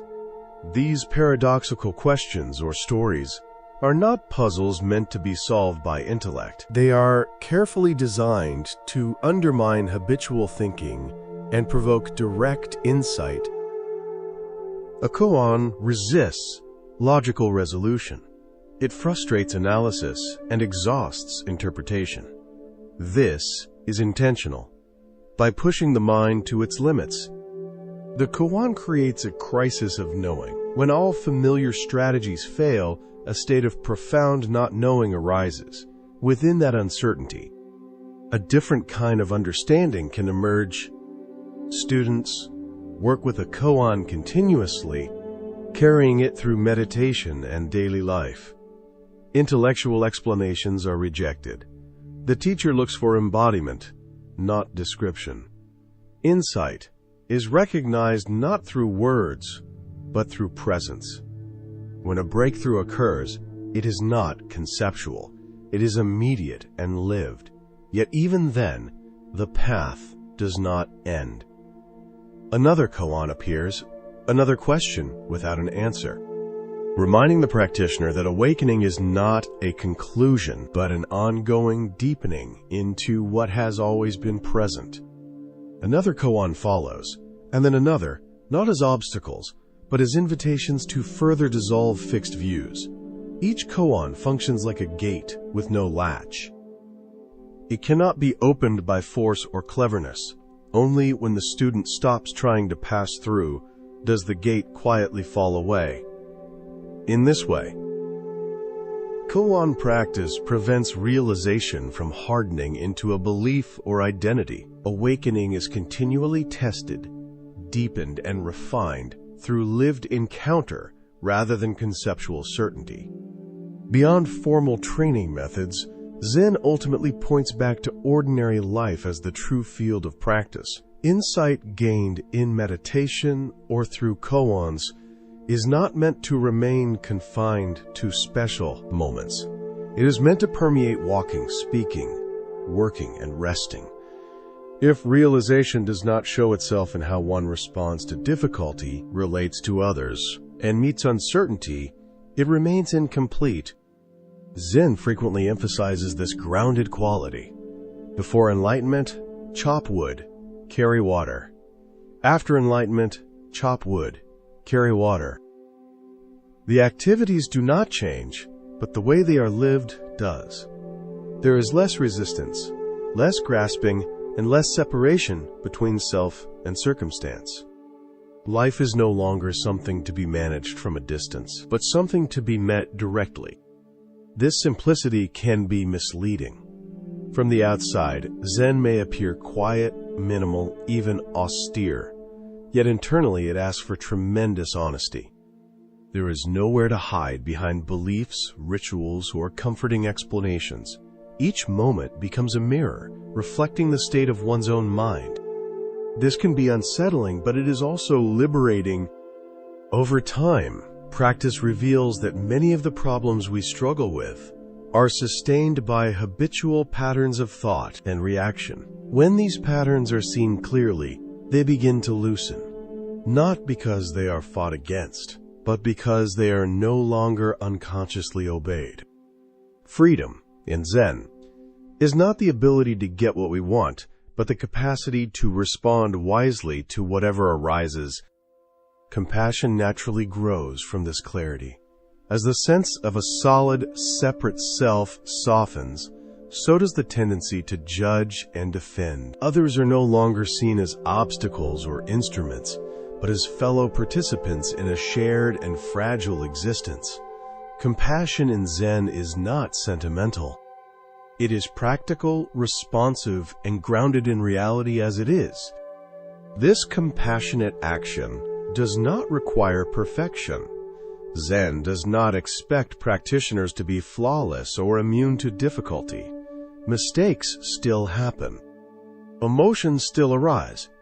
The difference lies in how these experiences are held. With awareness, even failure becomes instructive. Even confusion becomes part of the path. In this way, Zen resists final answers. It does not offer a complete system to explain life, nor a guaranteed formula for happiness. Instead, it offers a way of meeting life directly, without filters, while remaining rooted in awareness and care. The questions it raises are not meant to be solved once and for all, but lived into again and again. As the tradition continues to move across cultures and generations, this spirit remains its core. Forms may change. Language may shift. Contexts may differ. But the essential invitation stays the same. to wake up in the midst of ordinary life, to see clearly, and to respond with presence. Zen asks very little and demands everything. Just sit, just listen, just act.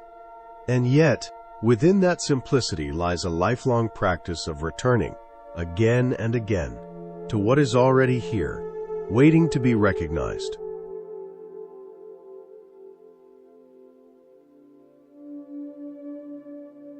In traditional Zen training, students may spend years grappling with numerous koans, each one designed to illuminate different facets of awakening and how it manifests in daily life. The koan tradition highlights a critical Zen truth. Ultimate reality cannot be grasped through concepts or communicated through words. It must be directly experienced.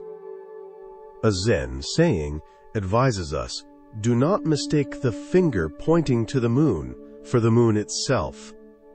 Teachings, including koans, are mere pointers toward a reality that transcends language. This does not imply that Zen dismisses intellect or rational thought. Rather, it acknowledges both the value and limitations of conceptual understanding. Concepts serve as useful tools in navigating the relative world, but they can never capture the absolute. Koan practice teaches us to recognize when we confuse our mental maps for the territory itself. In a world constantly flooded with information, koans offer a radical alternative, the invitation to embrace not knowing, to welcome mystery, and to explore what lies beyond the confines of our conceptual reality. Zen teachings are often conveyed through stories rather than abstract philosophy. These narratives typically feature encounters between masters and their disciples, illuminating moments of awakening or highlighting essential aspects of Zen wisdom. Let us explore some timeless Zen stories. A university professor visited a renowned Zen master. As the master quietly served tea, the professor enthusiastically lectured about Zen. The master poured tea into the professor's cup, continuing even when it overflowed. The professor, unable to contain himself, exclaimed, "Stop! The cup is full, it cannot hold more." The master calmly replied, "Just like this cup, your mind is full of opinions and theories. How can I teach you Zen if you do not first empty your cup?" This simple story reveals a crucial aspect of learning, the willingness to release preconceived notions and approach teachings with a beginner's mind. When we are filled with our own judgments and beliefs, there is no room for fresh understanding to enter. The tea, symbolizing Zen wisdom, could equally represent any form of growth or learning. The story reminds us that true learning begins with humility and openness. Another Zen story goes as follows. A man traveling across a field encountered a tiger. Fleeing for his life, the man clung to a wild vine as he swung himself over a cliff. Below, another tiger waited. Two mice, one black and one white, began nibbling away at the vine. At this moment, the man noticed a strawberry nearby. Grasping the vine with one hand, he plucked the strawberry with the other and tasted it, savoring its sweetness. This vivid story symbolizes the human condition in its essence. The tigers represent the past and future regrets and anxieties. The mice, gnawing at the vine, symbolize time's relentless passage, steadily bringing us closer to death. Despite these dangers, the man enjoys the present moment. Symbolized by the strawberry, this story does not deny the harsh realities of life, but it suggests that even in difficult circumstances, the present moment offers an opportunity for joy and appreciation. Two monks once argued over a flag flapping in the wind. One monk claimed, "The flag is moving," while the other insisted, "The wind is moving." The sixth patriarch, who overheard the argument, approached them and said, "It is not the wind nor the flag. It is the mind that moves." This story demonstrates 3 levels of understanding. The first monk sees the flag moving, which is the most immediate observation. The second monk observes that it is the wind moving the flag. The patriarch, however, points to something more profound, the recognition that both flag and wind exist only within the mind's consciousness. Without a perceiving mind, there would be no experience of the flag or wind. The story urges us to look beyond superficial appearances, to grasp the deeper nature of reality, which resides within consciousness itself. Zhugian, a Zen master, practiced self-awareness through a daily dialogue with himself. "Master," he called out, to which he responded, "Yes, sir." He continued, "Stay awake, be alert," and again replied, "Yes, sir." "Do not be deceived by others at any time." "No, I won't," he affirmed. This humorous tale underscores the Zen practice of mindfulness, the ability to observe one's own thoughts, feelings, and actions without being entirely consumed by them. Zhugian's repeated self-dialogue represents the process of staying mindful and alert, which is a continual practice, not a one-time realization. In another story, a Zen master named Hakuin was accused of a crime he did not commit. A young woman who had become pregnant named him as the father after enduring pressure from her parents. Hakuin's reputation was ruined, but he calmly accepted the child and cared for it without protest. A year later, the truth was revealed. The real father was a young man who worked in a fish market. Hakuin was approached by the girl's parents, who apologized and asked for the child back. Without anger or bitterness, Hakuin simply replied, "Is that so?" This profound story reveals key Zen principles. Hakuin's response, "Is that so?" reflects a mind free from reactive emotions, not defending his reputation, nor harboring resentment. His care for the child demonstrates compassion in action, placing the child's needs above concerns for his own reputation. This story challenges our common fixation on being seen and understood by others, and illustrates Zen's teachings on equanimity. Hakuin's peace amid both condemnation and later praise reflects freedom from the 8 worldly winds. Praise and blame, gain and loss, pleasure and pain, fame and disrepute. Zen is often depicted as a minimalist approach to Buddhism, focusing on direct experience rather than complex metaphysical concepts. Yet Zen does possess profound philosophical depth. One essential concept in Zen is the Dharmakaya, or the cosmic body of the Buddha, which represents the ultimate nature of reality.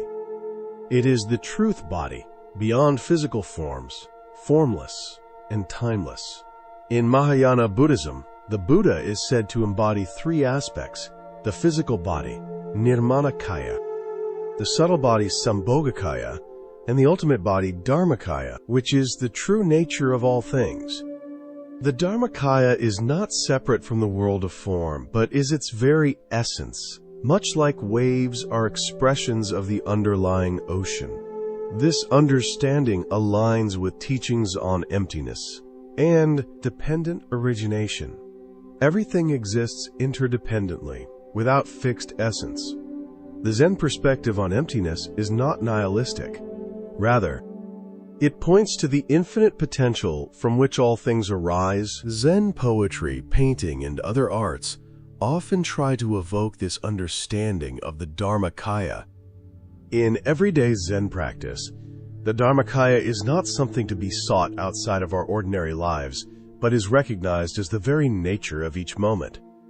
The teaching of suchness or thusness points to the reality we experience when free from the filter of conceptual thinking. As Zen Master Dogen famously stated, "If you cannot find the truth right where you are, where else do you expect to find it?" This teaching encourages us to perceive the true nature of reality right in the here and now, in our immediate experience, without searching for it elsewhere. It invites us to see beyond the distractions of our mind and to recognize the fullness of the present moment, where the essence of all things is revealed in its simplicity. Zen practice invites us to experience this profound truth directly, without relying on intellectual concepts or dogma. In Zen, words and concepts are seen as mere pointers, not the reality itself. They help guide us toward direct experience, but are not to be confused with the truth they point to. This is a critical point in understanding Zen. The truth is not something to be grasped with the mind, but something to be experienced beyond the mind's limitations. In this way, Zen practice can be a radical challenge to our usual way of thinking.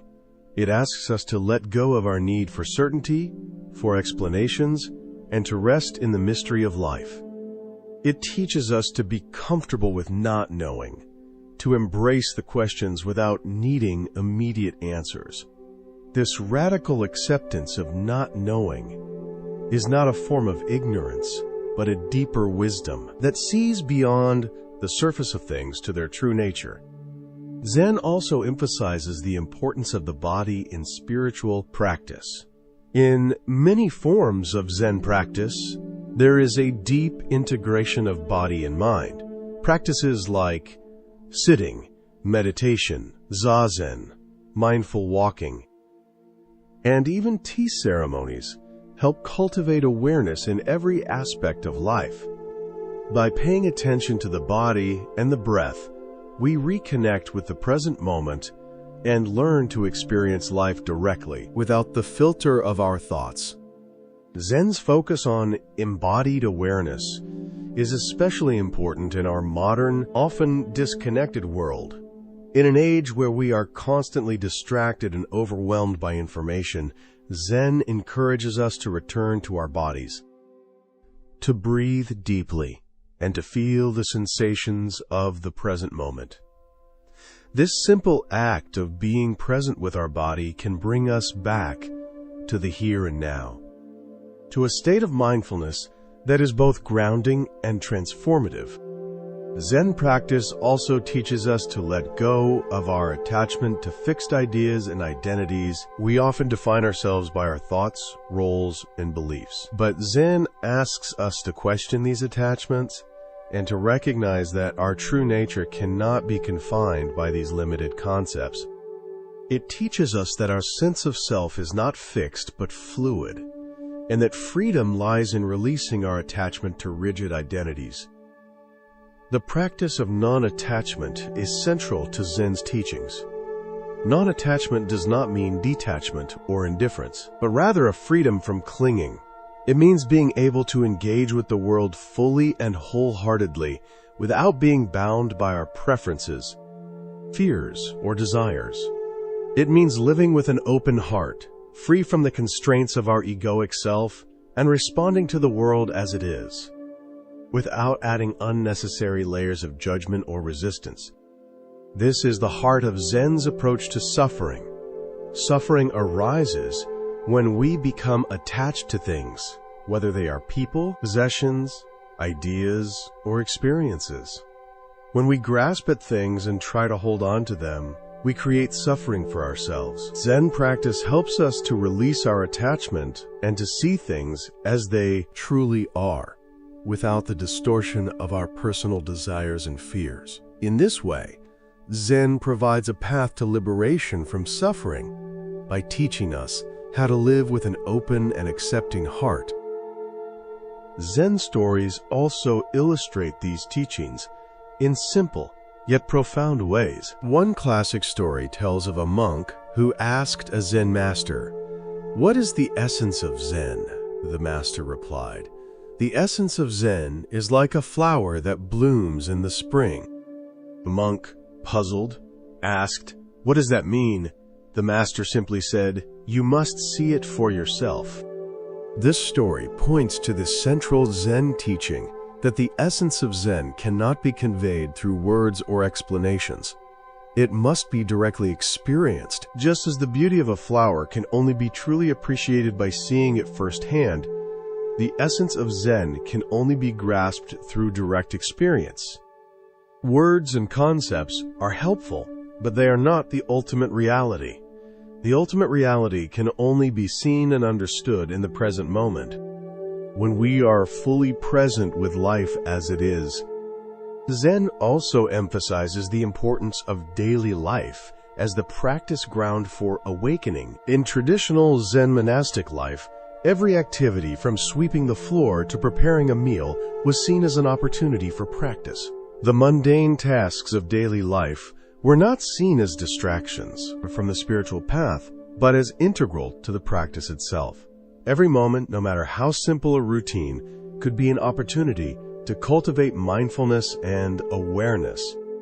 In the modern world, this teaching is especially relevant. Many people think of spiritual practice as something separate from everyday life, something that only happens in retreat centers or monasteries.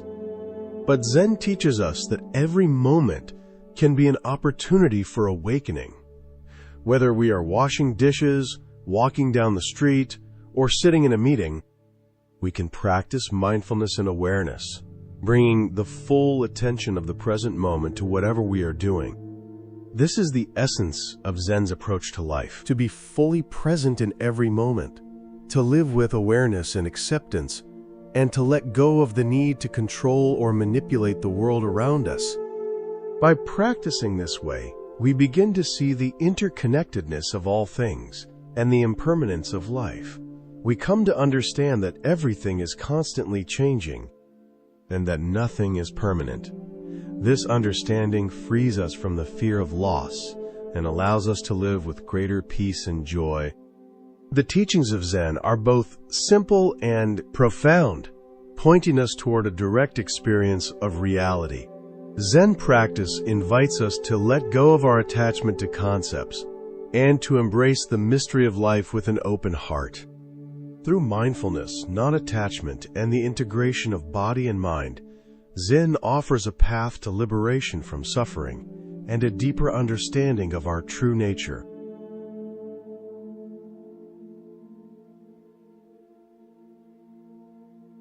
Buddhism, particularly Zen, transcends these categories, offering a unique perspective on reality that does not align fully with traditional religious dogma. Nor does it fit into secular materialism. At its core, Zen is less about subscribing to a set of beliefs or doctrines and more about direct experience of life as it is. It focuses on the practice of awareness, mindfulness, and awakening, which can be applied regardless of one's religious or secular views. Zen does not require belief in a creator or a divine being, nor does it depend on adherence to supernatural doctrines. It is an experiential path, one that invites individuals to wake up to their true nature through their own direct experience, rather than relying on faith or external authority. For Zen practitioners, the emphasis is on seeing things as they truly are, beyond the filters of belief, assumption, or intellectual reasoning. In this way, Zen offers a spiritual practice that is accessible to both religious and non-religious individuals alike. It does not demand that one accept a particular worldview. Instead, it offers a method for discovering truth directly, through practice. This is why Zen can be seen as both a form of spiritual practice and a way of engaging with the world that is compatible with both religious and secular perspectives. Zen's relationship with science also reflects this compatibility. While Zen and science may approach the world from different perspectives, one through direct experience and the other through empirical observation, they share a common interest in understanding the nature of reality. Science, like Zen, seeks to understand the world, but it does so through external observation and theoretical models. Zen, on the other hand, invites us to directly experience reality as it is, without the mediation of concepts or theories. Despite their differences, Zen and science share a mutual respect for the importance of experience. Both traditions value direct engagement with the world, and both recognize the limits of conceptual understanding. Zen's focus on the subjective experience of consciousness can complement the objective investigations of science, especially in areas such as consciousness research, where the inner experience of awareness remains elusive to traditional scientific methods. This intersection between Zen and science opens up interesting possibilities for future exploration. For example, as we continue to study the brain and consciousness, we may find new ways to bridge the gap between subjective experience and objective data. Zen's emphasis on direct experience can inform the ways we approach the study of consciousness, offering insights into how subjective states of awareness manifest in the brain.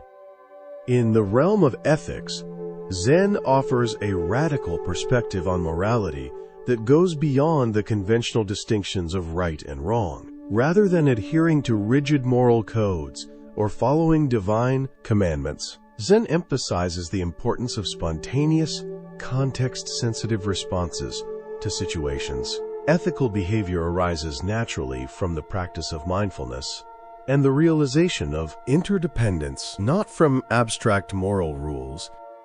Zen ethics challenges us to look beyond traditional ethical frameworks and consider how we can act with clarity and compassion in each moment. Rather than asking what is the right thing to do, Zen invites us to ask, what action arises from clear seeing and compassion in this moment? This shift in perspective does not make ethical questions simpler, but it does ground them in direct lived experience rather than in theoretical or dogmatic answers. One of the most profound expressions of Zen ethics is the Bodhisattva vow, a commitment to work for the liberation of all beings. This vow expresses the recognition that our well-being is inextricably tied to the well-being of others. The suffering of others is not separate from our own, and the liberation of one is the liberation of all. This interconnectedness forms the basis of compassionate action, which in Zen is not about self-sacrifice, but about recognizing the unity of all beings. In modern contexts, Zen ethics has been applied to many social issues, including environmental protection, social justice, and peace activism. Movements like engaged Buddhism and organizations such as the Buddhist Peace Fellowship demonstrate how Zen practice can be integrated into social action, providing a spiritual foundation for addressing the challenges of the world. In these contexts, meditation practice and social action are seen as expressions of the same awakened awareness. Zen ethics also offers a framework for navigating the complexities of contemporary moral dilemmas. It encourages us to engage with the world directly, without being limited by rigid ethical systems or external authorities. By cultivating mindfulness and insight, Zen helps us respond to the world with greater wisdom and compassion, grounded in the recognition of our interdependence with all beings. Ultimately, Zen teaches that the path to awakening is not about following a particular set of beliefs, but about directly engaging with the world in a way that reveals the truth of our interconnected nature. It is not about achieving a final state of perfection, but about awakening to the present moment and living with clarity, compassion, and wisdom. This approach transcends the boundaries of traditional religious or secular categories. Whether you identify as religious, spiritual, secular, or scientific, Zen offers a way to engage with life directly, with an open heart and mind, free from the constraints of conceptual thinking and the illusions of separation. In this way, Zen provides a bridge between different worldviews, inviting us all to experience the reality of interconnectedness and to live in harmony with the world as it truly is. Zen's influence beyond Buddhism. While Zen is rooted in the Buddhist tradition, its influence has expanded far beyond Buddhist circles. Over the centuries, Zen has inspired artists, writers, philosophers, and even scientists who have drawn from its principles of direct experience, simplicity, and mindfulness. Its teachings resonate with people seeking a deeper connection to the present moment, and its methods have been embraced by various cultures and traditions. One reason for Zen's broad appeal is its emphasis on direct experience over intellectual understanding. In a world dominated by information and complexity, Zen offers a refreshing alternative, the opportunity to experience life directly without the constant filtering of concepts or theories. Zen's minimalist approach, focused on the simplicity of the present moment, has influenced everything from art and design to business practices and psychology. In art, Zen's emphasis on simplicity and spontaneity has inspired the development of distinct styles. Zen gardens, for example, offer a space for contemplation, with rocks, sand, and carefully placed elements symbolizing the unity of all things. Zen ink painting, known for its economy of brushstrokes, captures the essence of nature with minimalism and elegance, emphasizing the importance of capturing the moment in its purest form.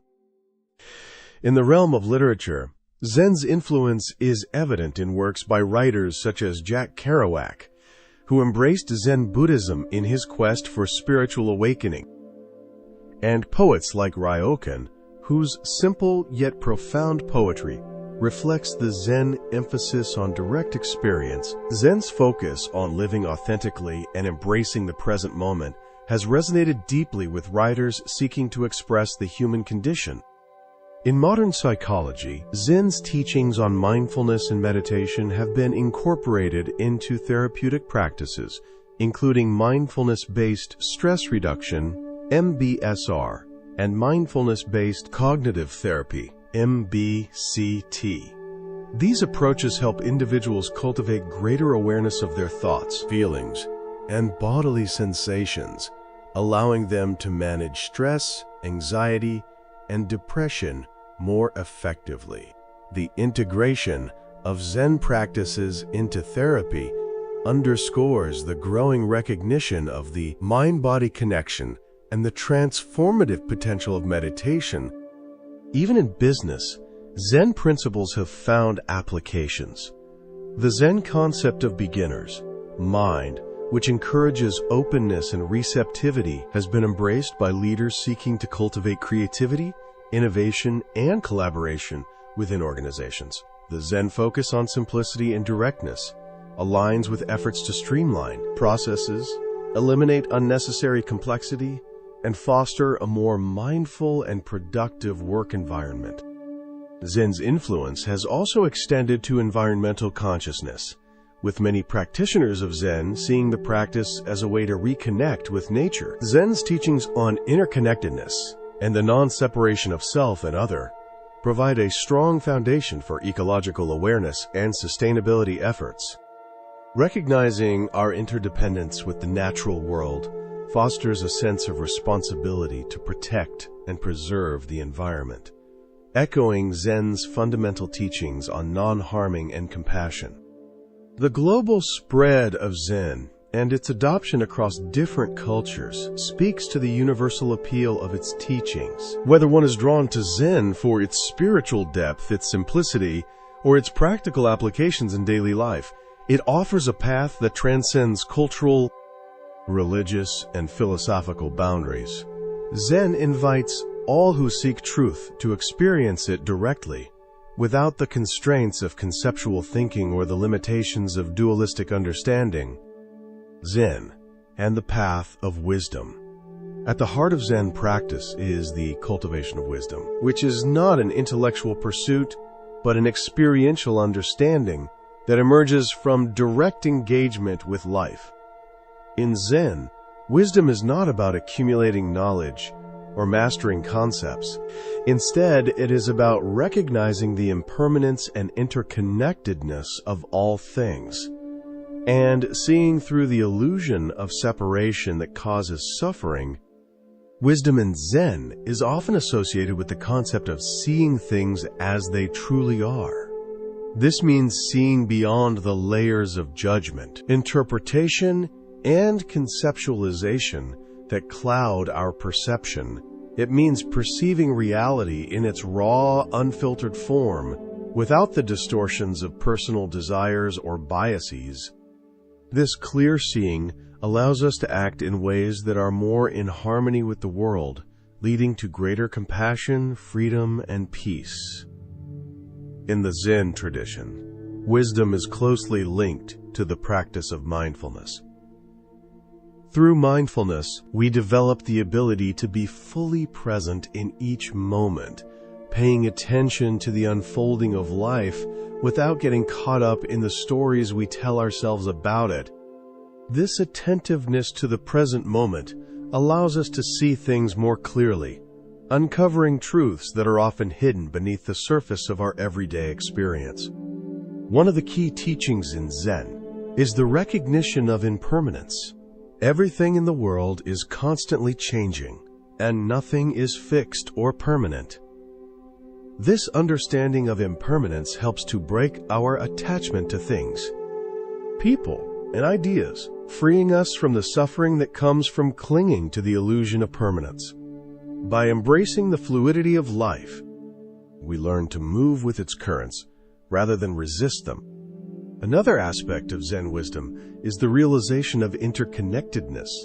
Everything in the universe is connected in a vast web of interdependence, and nothing exists in isolation. This understanding of interconnectedness fosters a deep sense of compassion, as we recognize that the well-being of others is intimately linked to our own. Zen practice encourages us to act with mindfulness and care, considering the impact of our actions on the world around us.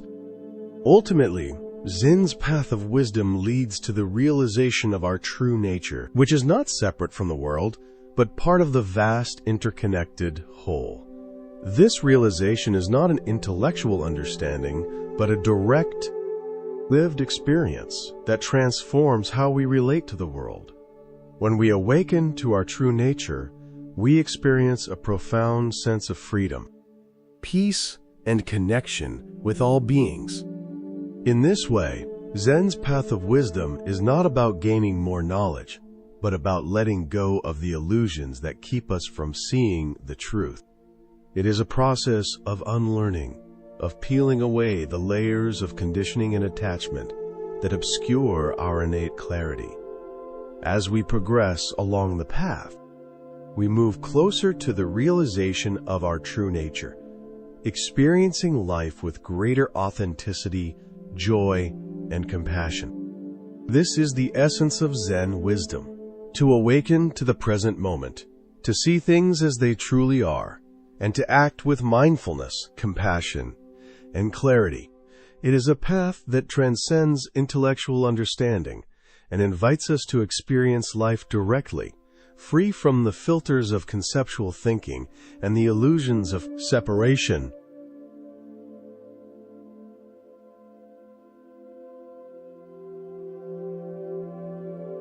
In traditional training, a student might work through hundreds of koans over many years, each one addressing different aspects of awakening and its expression in daily life. The koan tradition emphasizes an important aspect of Zen. Ultimate truth cannot be captured through concepts or conveyed through words. It must be directly experienced. As one Zen saying puts it, "Do not mistake the finger pointing at the moon for the moon itself." All teachings, including koans, are merely pointers to a reality that transcends language. This does not mean that Zen is anti-intellectual or opposed to rational thought. Rather, it acknowledges both the value and limitations of conceptual understanding. Concepts are useful tools for navigating the relative world, but they can never capture the absolute. The practice of koans helps us recognize when we are confusing our conceptual maps with the actual territory. In our modern world, constantly bombarded with information and explanations, the koan practice offers a radical alternative, an invitation to rest in not knowing, to become comfortable with mystery, and to discover what lies beyond our conceptual constructions of reality. Zen teachings are often transmitted through stories rather than abstract philosophical statements. These stories typically feature interactions between masters and students, highlighting moments of awakening or illustrating key aspects of Zen wisdom. One classic Zen story involves a university professor visiting a famous Zen master. While the master silently served tea, the professor talked about Zen. The master poured the professor's cup full and continued pouring.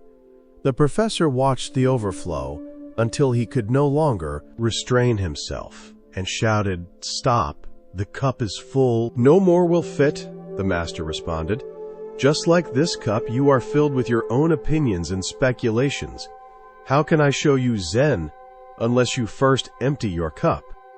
This simple story illustrates a fundamental requirement for learning: the willingness to set aside preconceptions and approach a subject with a beginner's mind. When we are full of our own ideas, judgments, and beliefs, there is no room for new understanding to enter. The tea in the story represents Zen wisdom, but it could equally represent any form of learning or growth. The story reminds us that true learning begins with humility and openness. Another Zen story involves a man traveling across a field who encounters a tiger. He runs, with the tiger chasing him. Reaching a precipice, he grabs hold of the root of a wild vine and swings himself down, but another tiger waits below. The vine is his only support. Two mice, one black and one white, begin gnawing at the vine. Amid this precarious situation, the man sees a luscious strawberry near him. Holding onto the vine with one hand, he picks the strawberry with the other and experiences how sweet it tastes. This vivid story captures the human condition with remarkable economy. The tigers represent the past and future, regrets and memories behind us, fears and anxieties ahead. The mice gnawing at the vine represent the passing of time, gradually bringing us closer to death. Yet, in the midst of this dangerous situation, there is a strawberry, the present moment, full of potential richness. The story does not deny the reality of danger or the inevitability of death, but suggests that even in the most difficult circumstances, the present moment offers the possibility of genuine aliveness and appreciation. The man's ability to fully savor the strawberry symbolizes our capacity to be present even amid difficulty. In another Zen story, two monks were arguing about a flag flapping in the wind. One said, "The flag is moving," and the other said, "The wind is moving." The sixth patriarch, who happened to be passing by, told them, "Neither the wind nor the flag is moving. Mind is moving." This story unfolds through three levels of understanding. The first monk sees the flag moving, the most immediate surface perception. The second monk recognizes that the wind is moving the flag, but the patriarch points to something even more fundamental. Both the flag and the wind are experienced within consciousness.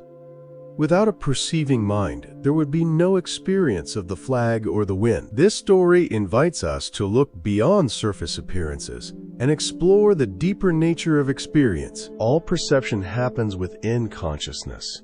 Yet, we often attribute reality to the objects of perception while overlooking the consciousness in which they arise. This recognition points toward the non-dual nature of reality, where subject and object, inside and outside, are not ultimately separate. A humorous Zen story features a master named Zugan, who would call out to himself every day, "Master," then answer, "Yes, sir." He would say, "Be awake, be alert," and respond, "Yes, sir." Do not be deceived by others. Any day, any time. No, I won't. This story highlights the practice of self-awareness. Zugan's dialogue with himself represents mindfulness, the ability to observe our own thoughts, emotions, and actions without being completely identified with them. by addressing himself as master and then responding. Zugan embodies both the aspect of awareness that can observe the witness and the contents of consciousness that are observed. His admonition to stay awake and not be deceived emphasizes the ongoing nature of practice. Enlightenment is not a one-time event, but a continuous process of remembering our true nature. There was once a Zen master named Hakuin, greatly respected for his pure life and teachings. One day, a beautiful girl from a nearby town became pregnant. Her angry parents demanded to know who the father was. Initially, the girl refused to answer, but after much pressure, she named Hakuin as the father. Enraged, the parents confronted the Zen master, accusing him publicly in front of his students and neighbors. Hakuin's only response was, "Is that so?" When the child was born, it was brought to Hakuin. By then, his reputation had been tarnished, but he took care of the child with great compassion, providing for its needs. A year later, the girl confessed that the real father was a young man who worked in the fish market. The girl's parents, feeling guilty, went to Hakuin to apologize, seeking forgiveness and asking for the child back. Without hesitation, Hakuin gave the child back, simply saying, "Is that so?" This story illustrates several key Zen principles. Hakuin's response, "Is that so?" reflects a mind free from reactivity, neither defending his reputation nor expressing anger at the false accusations. His willingness to care for the child demonstrates compassion in action, prioritizing the needs of the child above concerns about his reputation.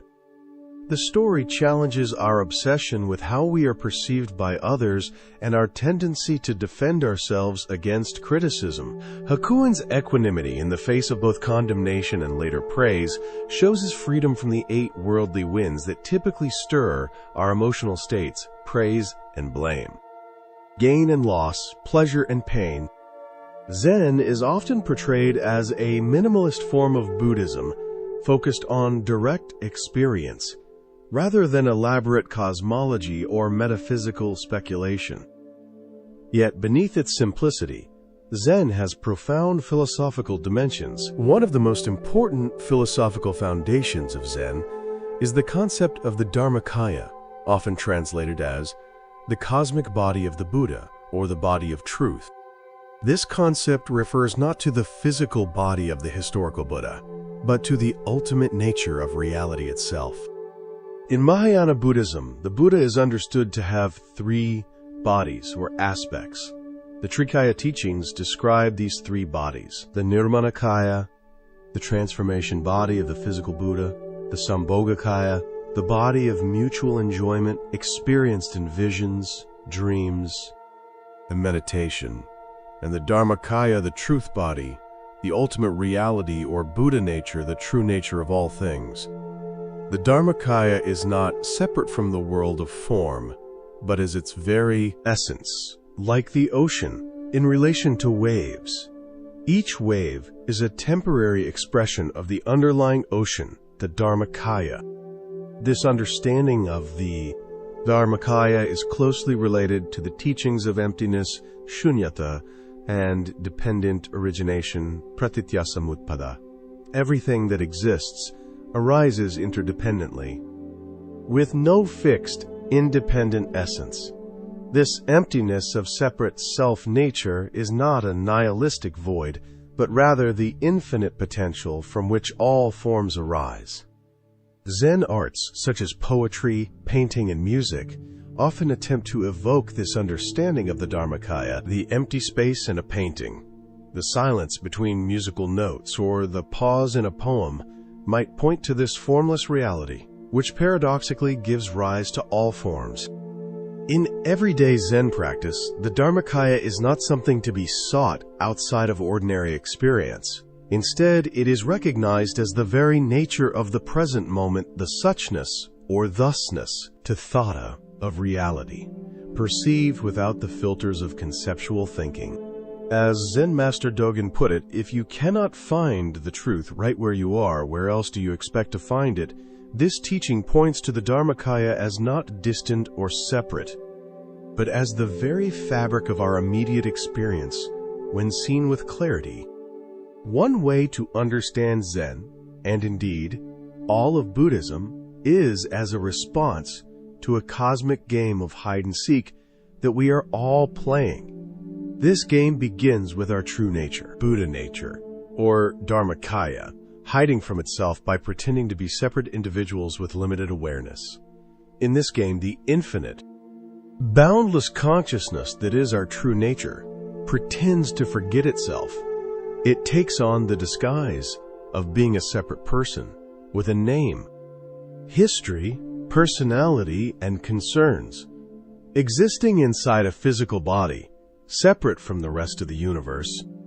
This disguise is so convincing that we forget it is just a game. We believe, with absolute conviction, that we are indeed separate individuals, and this belief becomes the foundation for all our suffering. From the sense of being a separate self comes fear, desire, competition, loneliness, and all the other forms of psychological pain that humans experience. The Buddha's awakening was simply the recognition of this game for what it is. He saw through the disguise and remembered his true nature, not as a separate individual named Siddhartha, but as the boundless awareness in which all experience arises. This realization did not make him less human. Rather, it allowed him to live his humanity more fully, without the constrictions and suffering that come from mistaken identity. Zen practice is essentially about seeing through this cosmic masquerade. Through meditation, koans, mindful living, and other practices, we gradually or sometimes suddenly recognize our true nature. We discover that what we have been seeking, peace, wholeness, freedom, is what we actually are when we stop pretending to be something less. This insight is often described as waking up, as if from a dream in which we were playing a limited character. The awakening does not destroy the character. We still have personalities, bodies, preferences, and relationships, but we no longer mistake the character for our fundamental identity. We can play our human role with more freedom, creativity, and compassion, because we are no longer trapped in it. In this light, enlightenment is not the achievement of some special state or the acquisition of supernatural powers. It is simply the recognition of what has always been the case, that our true nature is not a separate entity, but the boundless awareness in which all experience appears. As the Zen saying goes, before enlightenment, chop wood and carry water. After enlightenment, chop wood and carry water.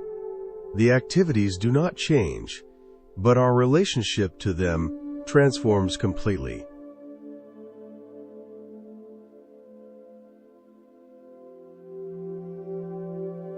The insight into emptiness can be profoundly liberating on an emotional level. Many of our psychological struggles arise from treating impermanent, dependently arisen phenomena as if they were solid, permanent, and independently existing. When we see through this misperception, we release a great deal of unnecessary suffering. For instance, if I receive criticism and treat it as a definition of who I am, I create substantial suffering for myself. However, if I recognize that both I and failure are empty concepts, useful conventions in certain contexts, but not absolute truths, the sting of criticism diminishes significantly. I can still learn from feedback, but I am no longer defined by it. This does not mean living in a state of detachment or indifference. Paradoxically, understanding emptiness allows us to engage more fully with life, because we are no longer constantly trying to protect a fragile sense of self. We can become more spontaneous, more responsive, and more present to what each moment brings. The eminent Zen teacher, Thich Nhat Hanh, coined the term interbeing to express emptiness in positive terms, emphasizing interconnection rather than absence. A flower is empty of independent existence precisely because it interrelates with sunshine, rain, soil, air, and countless other elements. Far from diminishing the flower, this interconnection is what allows it to exist at all. Similarly, our existence is only possible because of innumerable factors from our parents and ancestors to the air we breathe, the food we eat, the communities that sustain us, and the entire web of life.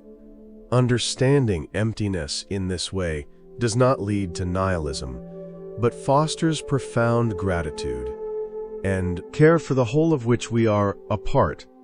One of the most distinctive and paradoxical aspects of Zen is its emphasis on not seeking or non-attainment. While most spiritual paths focus on achieving something, whether enlightenment, salvation, or inner peace, Zen often emphasizes that there is nothing to attain that is not already present.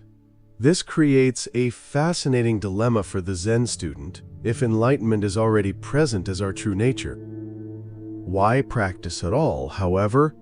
If we do not practice, we remain caught in delusion. So we practice, but not to get something we lack. Rather, we practice to uncover what has been present all along. As Zen Master Dojin put it, if you cannot find the truth right where you are, where else do you expect to find it? This statement points to the immediacy of awakening not as a distant goal to be achieved through years of effort, but as the very nature of this present moment, when seen clearly. The Zen approach to this paradox is sometimes called effortless effort, or the action of non-action Wu Wei in Chinese. It is not about straining to reach a goal, but about allowing our true nature to manifest without interference from our conditioned patterns of thinking and doing. This does not mean Zen practice is easy or that no effort is involved. Especially in the beginning stages, considerable effort may be needed to establish a consistent meditation practice, work through challenging emotions, and break habitual patterns. But the quality of this effort is different from striving for achievement. It is more like the effort involved in letting go than in grasping. A famous Zen story illustrates this perfectly. A student, after having spent 3 years at a monastery without making progress, asked his teacher, "Perhaps I should leave." "What do you expect to achieve?" the student replied. "I want to become a Buddha." The teacher then picked up a tile and began polishing it. When the student asked what he was doing, the teacher replied, "I am polishing this tile to make a mirror." The student protested, "No amount of polishing will turn a tile into a mirror." The teacher responded, "And no amount of practice will turn you into a Buddha, because you already are one." This story highlights the futility of practice motivated by a sense of lack or inadequacy. Such practice only reinforces the illusion of separation that it aims to overcome. True practice emerges from a different place, not from wanting to become something we are not, but from allowing what we already are to manifest more clearly. Paradoxically, when we drop the agenda of self-improvement or spiritual achievement, genuine transformation becomes possible. As we release the anxious striving of the ego, our innate qualities of wisdom and compassion naturally emerge. We discover that what we have been seeking has been present all along, like a fish searching for water or a bird looking for air. In practical terms, the path of not seeking involves a fundamental shift in motivation and attention. Rather than practicing to get somewhere or become someone, we practice to be fully present with what is. This shift does not happen all at once, but gradually, as we recognize the futility of the seeking mind and taste the freedom of simply being This perspective does not mean abandoning aspirations or efforts toward positive change. Rather, it suggests approaching such efforts from a place of fundamental completeness rather than lack. We act not to fill a hole in ourselves, but as an expression of our already present wholeness. The path of not seeking also involves a radical acceptance of our present experience, whatever it may be. Instead of constantly evaluating our practice in terms of progress or attainment, we meet each moment freshly, without imposing expectations or judgments. This acceptance is not passive resignation, but a clear-eyed recognition of reality, as it is the necessary starting point for any authentic response. Perhaps most challenging of all, the path of not seeking requires us to let go of the very identity of being a spiritual seeker or practitioner. As long as we think of ourselves as Zen students working toward enlightenment, we subtly reinforce the separate self-sense that practice aims to see through. True practice happens when even the identity of practitioner drops away, leaving just this moment in all its suchness. As one Zen saying goes, before enlightenment, chop wood and carry water. After enlightenment, chop wood and carry water. The activities do not change, but our relationship to them transforms completely when we stop seeking something beyond this moment and discover the completeness that was never absent. Zen practice encompasses more than just meditation. Although meditation is at the heart of Zen practice, there are many other forms through which Zen wisdom can be cultivated and expressed. These diverse practices accommodate different temperaments and life circumstances, all pointing to the same fundamental realization. Despite Zen's reputation for minimalism, traditional Zen monasteries incorporate extensive chanting and rituals into daily practice. These elements are not seen as ways to petition external forces, but as embodied expressions of awakened mind. Chanting Buddhist scriptures or sacred phrases engages the body and breath in a way that quiets discursive thinking and cultivates single-pointed attention. The rhythmic quality of group chanting creates a sense of harmony and shared purpose that supports individual practice. Rituals like offering incense, bowing, walking meditation, and ceremonial meals bring mindfulness into physical movement, creating a container of form within which we can observe our reactions, resistance, preferences, boredom, enthusiasm, and practice meeting each moment with equanimity. For lay practitioners outside monastery walls, even simple rituals like lighting a candle before meditation or performing a small bow before sitting help create a transition from everyday concerns to contemplative awareness. In Zen monasteries, work is not separate from meditation, but an integral part of practice. Whether cooking, cleaning, gardening, or maintaining buildings, each task is approached with the same attentive presence as formal sitting meditation. This integration of work and practice dissolves the artificial boundary between spiritual activities and ordinary life. It challenges the tendency to seek special experiences in meditation while remaining distracted or disconnected during practical tasks. Through work practice, we learn to bring full awareness to activities that might otherwise be done on autopilot. We discover that any activity approached with mindfulness can reveal the same insights as formal meditation. Zen has profoundly influenced many traditional Japanese arts, including calligraphy, painting, poetry, flower arrangement, ikebana, garden design, and the tea ceremony. These arts are not considered mere hobbies or aesthetic pursuits, but genuine paths of awakening. In Zen arts, technical mastery is necessary but not sufficient. The true aim is to move beyond technique to spontaneous expression that emerges when the separate self momentarily drops away. This is captured in the concept of controlled accident, creating conditions where something unexpected and authentic can emerge. For example, in Zen calligraphy, the practitioner might spend years mastering brush techniques, but the most powerful calligraphy happens when the calligrapher no longer thinks about technique and instead becomes one with the brush, ink, and paper.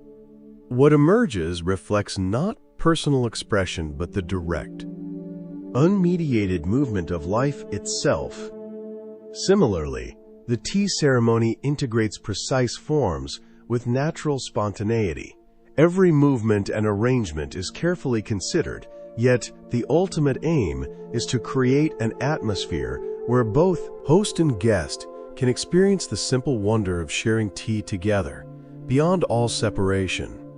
While Zen is often associated with sitting still in meditation, various forms of mindful movement can also be powerful vehicles for practice. Zen has also influenced various forms of mindful movement, such as Tai Chi, Aikido, and certain forms of dance. These practices embody the same principles of mindfulness, non-striving, and presence as seated meditation. In these forms, the practitioner moves through space with full awareness, allowing the body and mind to become synchronized in each gesture. The goal is not to perform for an audience or to achieve perfection, but to express the flow of life in each moment. The Zen approach to practice emphasizes the importance of simplicity and directness. Whether sitting in meditation, working in the garden, or performing a ritual, the core practice remains the same: to be fully present with whatever is happening without clinging to it or rejecting it. This allows for an openness to life that is unencumbered by attachment or judgment. In Zen, we often speak of the beginner's mind, a term coined by the Japanese Zen master Shunryu Suzuki. The beginner's mind refers to a state of openness, eagerness, and a lack of preconceptions. It is the attitude of approaching each moment as though it is the first time we are experiencing it. This perspective encourages a sense of wonder and curiosity, fostering a deeper connection with life and an ability to respond to challenges with fresh insight. The Zen path is not about accumulating knowledge or experiences, but about shedding layers of delusion and attachment. As we strip away our ideas about ourselves, we come closer to our true nature, which is always here, always present. Zen invites us to let go of the need for an idealized self or future attainment, and to find contentment in simply being. This is why the Zen saying, before enlightenment, chop wood and carry water. After enlightenment, chop wood and carry water, resonates so deeply. The work itself does not change, but our relationship to it transforms entirely. Ultimately, the purpose of Zen is not to escape from the world, but to engage with it more fully. By seeing through the illusion of separation and recognizing our interconnectedness, we can live with greater awareness, compassion, and wisdom. Every moment becomes an opportunity for awakening, and each action, no matter how small, becomes a way to express our true nature. In Zen, there is no ultimate destination or final achievement.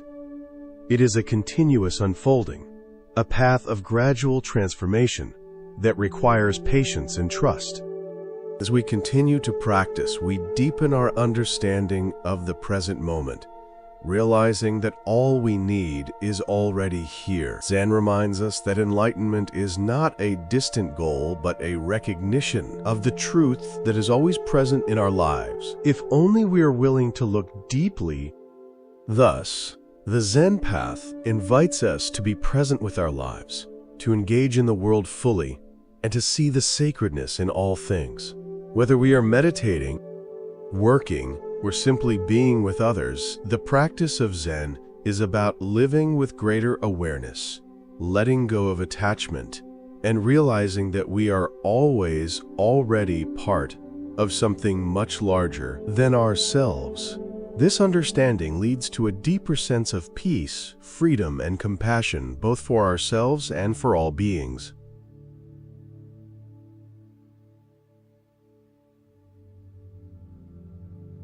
Zen traditions, much like Tai Chi, Qigong, and certain yoga practices, emphasize awareness of the present moment, coordinated breath work, and the union of body and mind. Even typical physical activities, such as running, swimming, or hiking, can evolve into Zen practice when engaged with mindful attention, rather than driven by the need to achieve specific outcomes. The essence lies in focusing on physical sensations, the rhythm of breath, and the surrounding environment, while releasing judgments and mental commentary.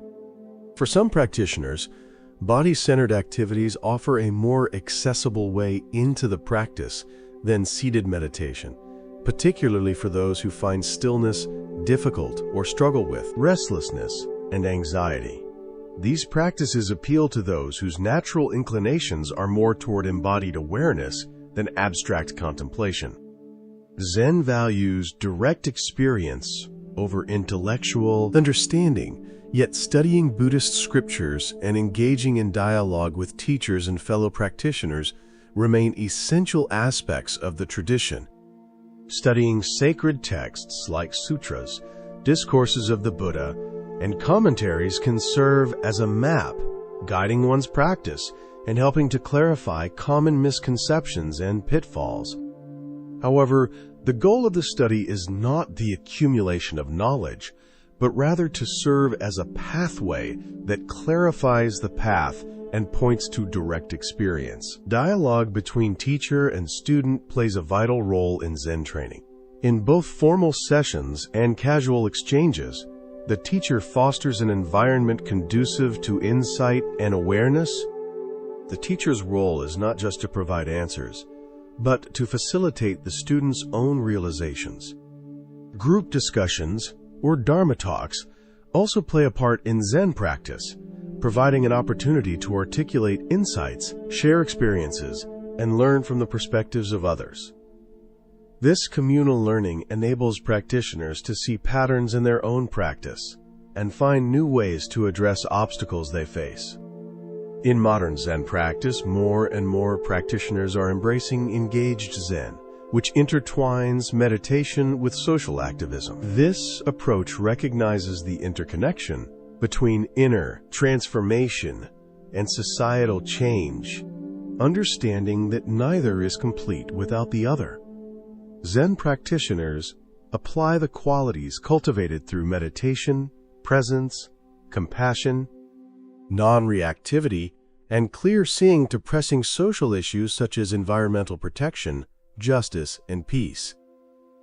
Rather than seeing social engagement as a distraction from true practice, Zen teaches that our responses to the world's suffering reflect our understanding of the practice. Meditation should lead to deeper compassion and more skillful action. Therefore, Zen's adaptability allows practitioners to channel their mindfulness and awareness into a broad spectrum of actions. The important thing is not the specific practice, but the quality of awareness with which it is approached.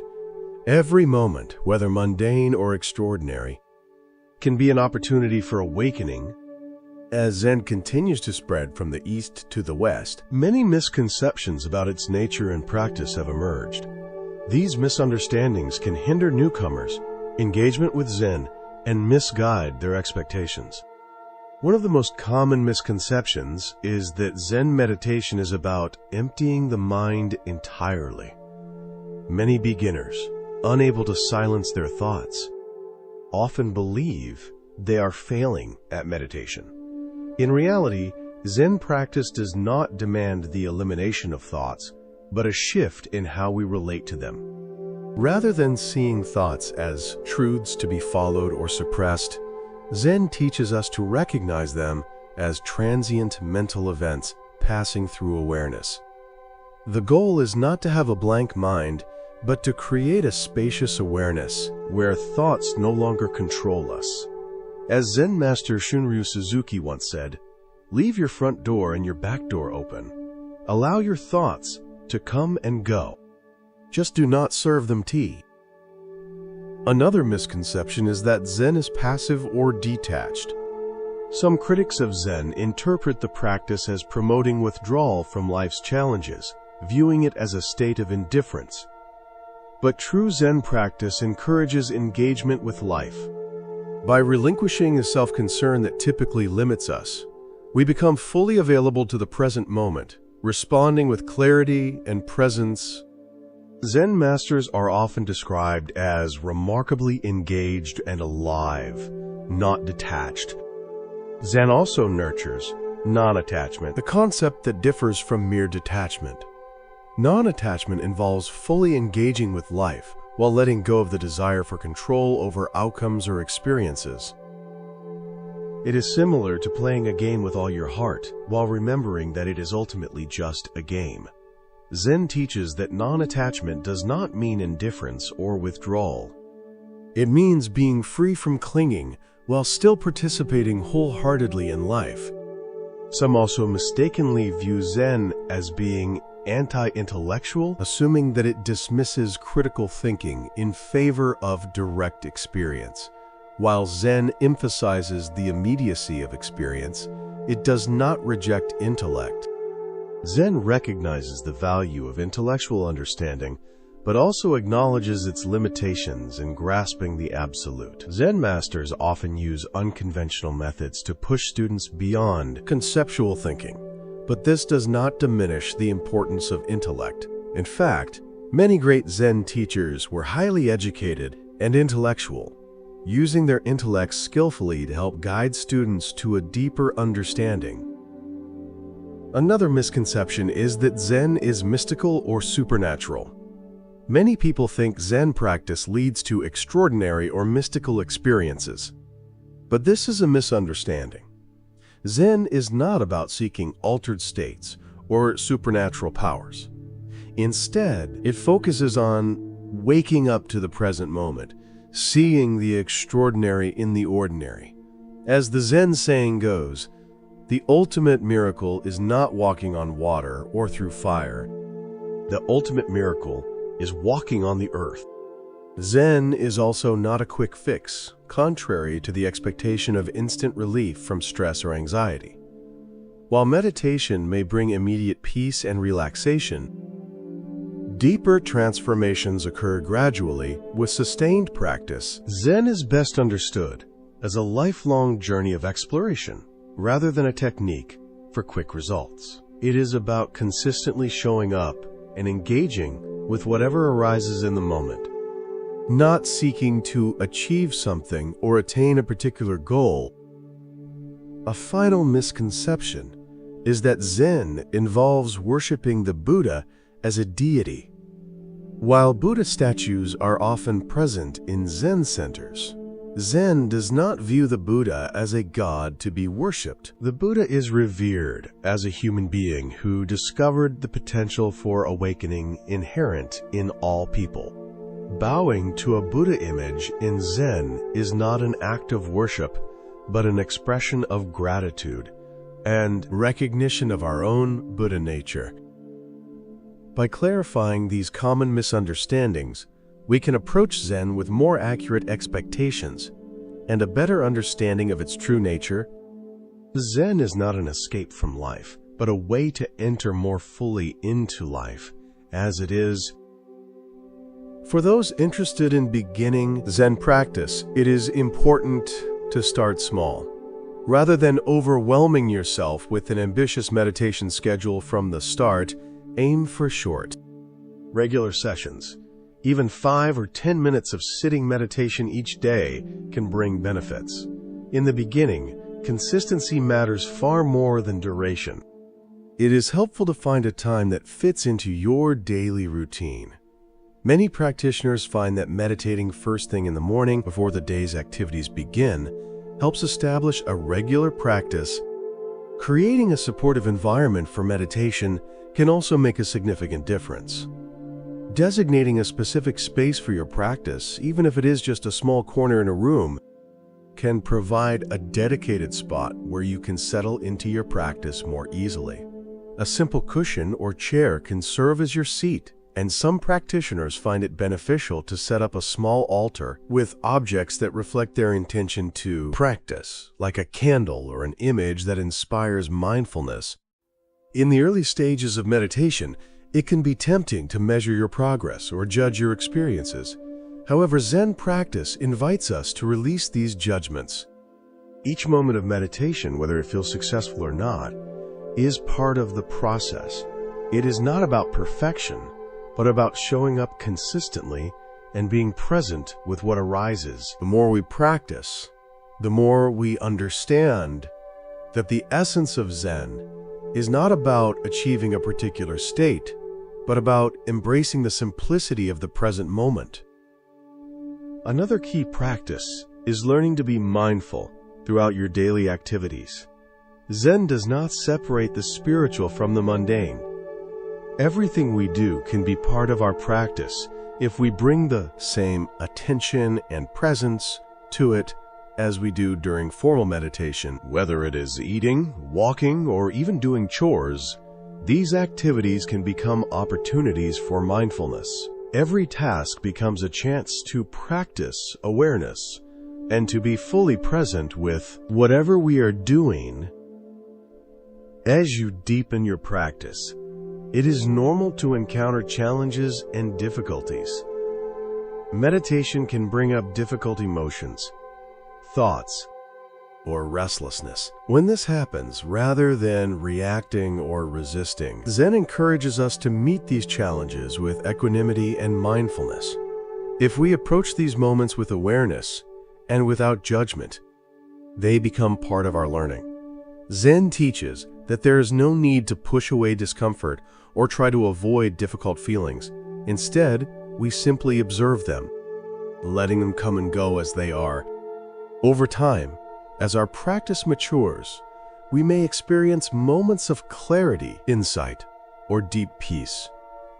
However, Zen reminds us that these moments, as precious as they are not the goal of the practice. The practice itself is the goal. Zen teaches us to simply be present, with no expectation of achievement or outcome. In this way, we can experience life more fully, with a sense of freedom and openness. For those who are seeking deeper engagement with their practice, working with a teacher or participating in a Zen community can be incredibly valuable. The guidance of a teacher offers an opportunity to receive direct, personalized feedback on one's practice, and a Zen community provides a space for shared learning and mutual support. Through these relationships, practitioners can gain insight into their own blind spots and be encouraged to continue their path of awakening.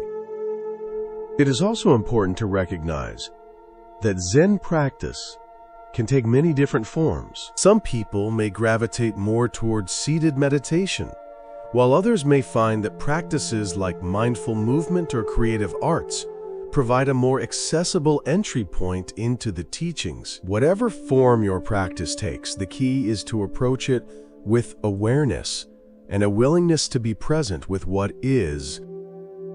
For example, Zen has deeply influenced traditional Japanese arts such as calligraphy, painting, poetry, flower arrangement, ikebana, and the tea ceremony. These arts are not seen as merely aesthetic practices, but as vehicles for awakening. In each of these forms, the practitioner strives to let go of self-consciousness and to express something beyond their own ego, tapping into the spontaneity and creativity of the present moment. In Zen calligraphy, the goal is not just to produce a beautiful character, but to become one with the brush, ink, and paper, allowing the movements to flow from the heart and mind without the interference of judgment or effort. Similarly, in the tea ceremony, the focus is on creating a space where both the host and the guest can experience the act of sharing tea as a sacred moment, fully present and without distraction. Through these arts, Zen teaches us to express ourselves with authenticity and presence, transcending technique and connecting to something more profound. Zen also encourages us to find opportunities for mindfulness in everyday life. This can take the form of mindful walking, mindful eating, or simply being present during the interactions we have with others. Zen practice can also take the form of mindfulness in movement, whether it is in practices like Tai Chi or Qigong, or even through ordinary activities like walking or running. Mindfulness can be integrated into physical movement. The principle remains the same, staying aware of our body's sensations, the rhythm of our breath, and the surroundings, all while letting go of mental distractions. In all of these practices, the key is to bring full presence and mindfulness to whatever we are doing.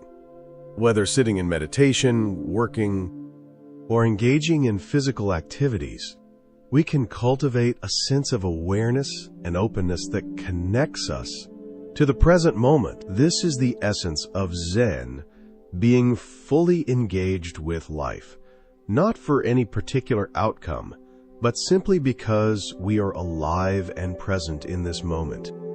Ultimately, Zen practice leads us to a deep sense of peace and fulfillment, not because we have achieved something or obtained a goal, but because we have learned to embrace the present moment as it is. In this way, Zen offers a path to living a life of openness, compassion, and awareness, where every moment holds the potential for awakening.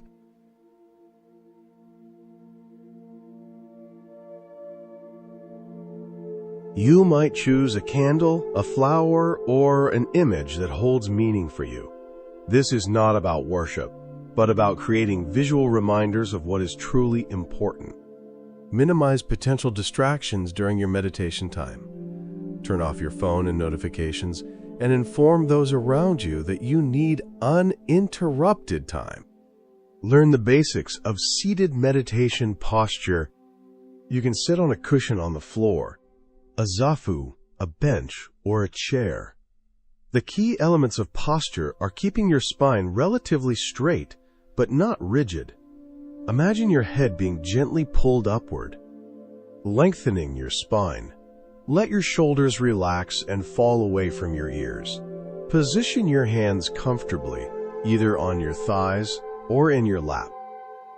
If sitting on a cushion, cross your legs in a stable position.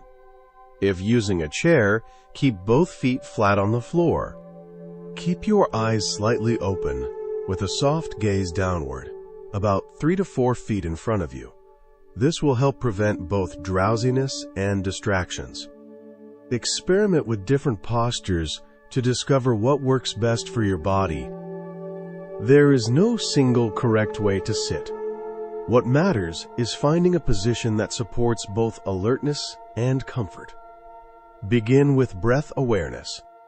A simple and effective way to start meditation is to focus your attention on the natural rhythm of your breath. You are not trying to control or alter it, simply observing it with a curious attention. You might notice the sensations of breathing at the nostrils, chest, or abdomen. Wherever you feel the breath most clearly, when your mind starts to wander, which it will, gently bring your attention back to the breath, without judgment or frustration. This simple practice of returning attention to the breath repeatedly nurtures both concentration and kindness toward yourself. Consider seeking a teacher or joining a group. While it is entirely possible to begin Zen practice on your own, connecting with an experienced teacher or a community of fellow practitioners can provide valuable guidance and support. A teacher can offer personalized instruction, clarify confusion, and help you identify blind spots in your practice.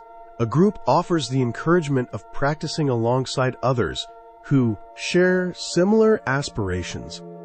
There is something profoundly powerful about sitting together in silence that is hard to replicate in solitary practice. Look for Zen centers, Buddhist temples, or meditation groups in your area. Many of these now offer online options, allowing you to connect with teachers and communities regardless of where you are located. Incorporate mindfulness into your daily activities beyond formal meditation sessions. Look for opportunities to bring awareness into your everyday tasks. Choose one routine activity, such as washing dishes, brushing your teeth, or walking to the car, and practice doing it with full attention. Notice the sensations, movements, and even thoughts that arise during these tasks. When you catch yourself operating on autopilot, gently return to the present moment. This integration of mindfulness into daily life bridges the gap between formal meditation and the rest of your experience. Be patient and kind with yourself. Perhaps the most important advice for beginners is to approach your practice with patience and self-compassion. Progress in meditation is not linear, and you will inevitably face moments of restlessness, boredom, or frustration. These challenging experiences are not signs of failure, but natural parts of the process.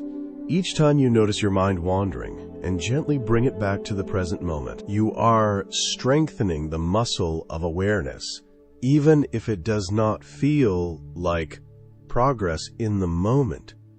Remember that Zen is not about achieving some special state or becoming someone else. It is about meeting your current experience with awareness and kindness, no matter what that experience may be. Keep it simple.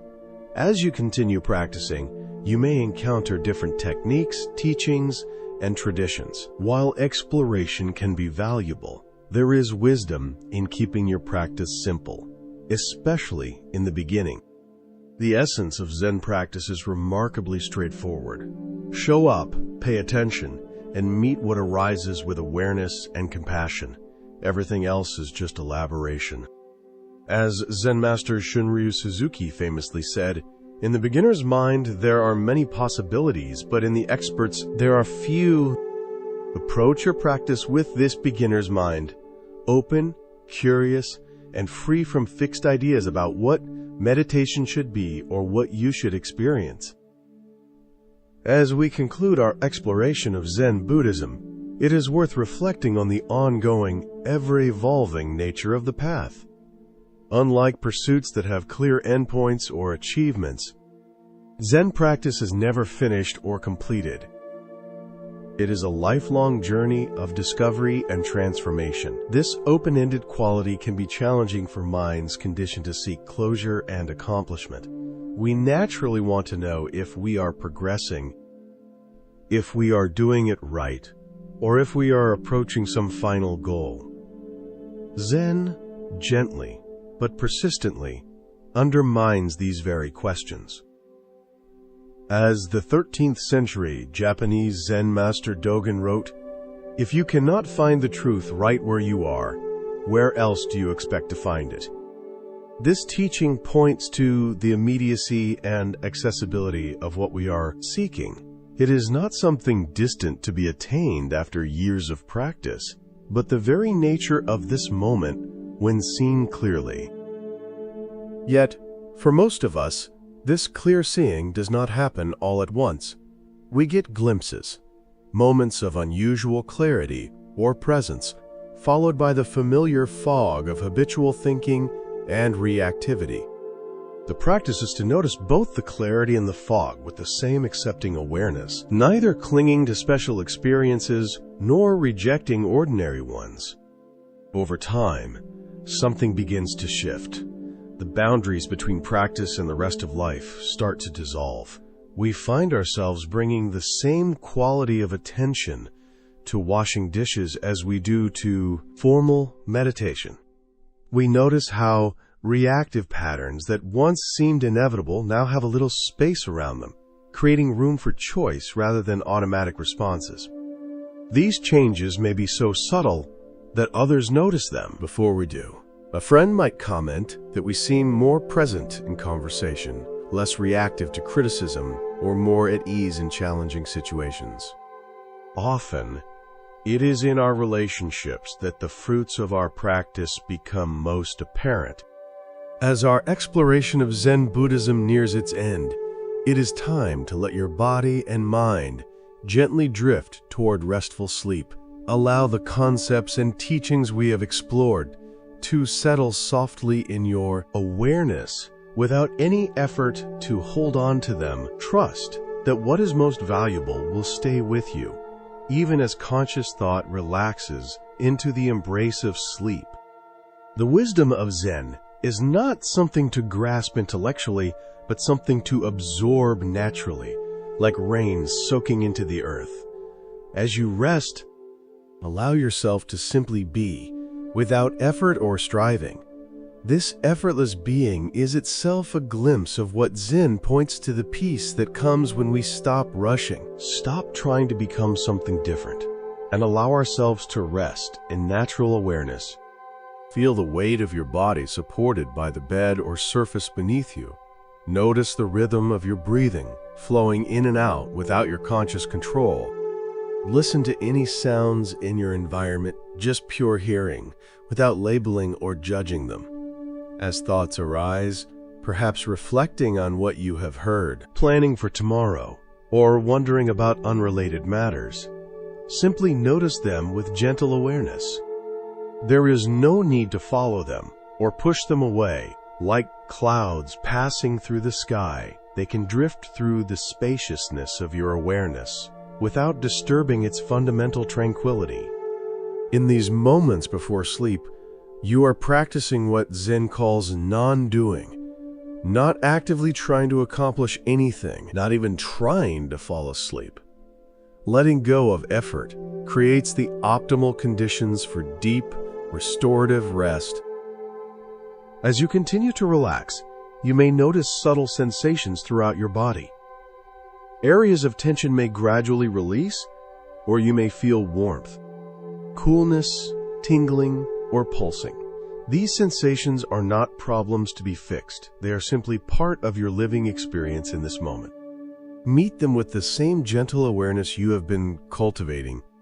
Remember that sleep itself is a natural process that requires no effort on your part. Your body knows exactly how to sleep. All you need to do is create the conditions for this natural wisdom to express itself. By releasing conscious control and surrendering to your body's innate intelligence, you allow sleep to emerge organically. If sleep does not come easily tonight, that is perfectly fine too. Even lying in restful awareness brings significant benefits to your body and mind. Rather than struggling against wakefulness, you can rest in the peace of simply being without adding stress about sleep. In traditional Zen practice, there is something called sleeping Zen, where practitioners maintain a thread of awareness even as they drift off to sleep. This does not mean controlling the sleep process, but rather allowing awareness to gently accompany you into the dream world, creating a continuity of presence between waking and sleeping states. As we conclude, I invite you to let go completely of concepts, of effort, and any need to understand or remember anything from our exploration. Simply rest in the silent awareness that is reading these words, that is feeling your body, that is hearing sounds, and that is always present beneath the surface of changing experience. May your sleep be deep and restorative, and may you wake refreshed, carrying the quiet insight of Zen into your new day, not as something separate from ordinary life, but as the very ground of being, from which all experience arises. Good night, and thank you for joining me on this journey through the heart of Zen Buddhism, the religion of no religion, the path that is no path, leading to a destination that was never absent. Rest well in the peace that is your true nature.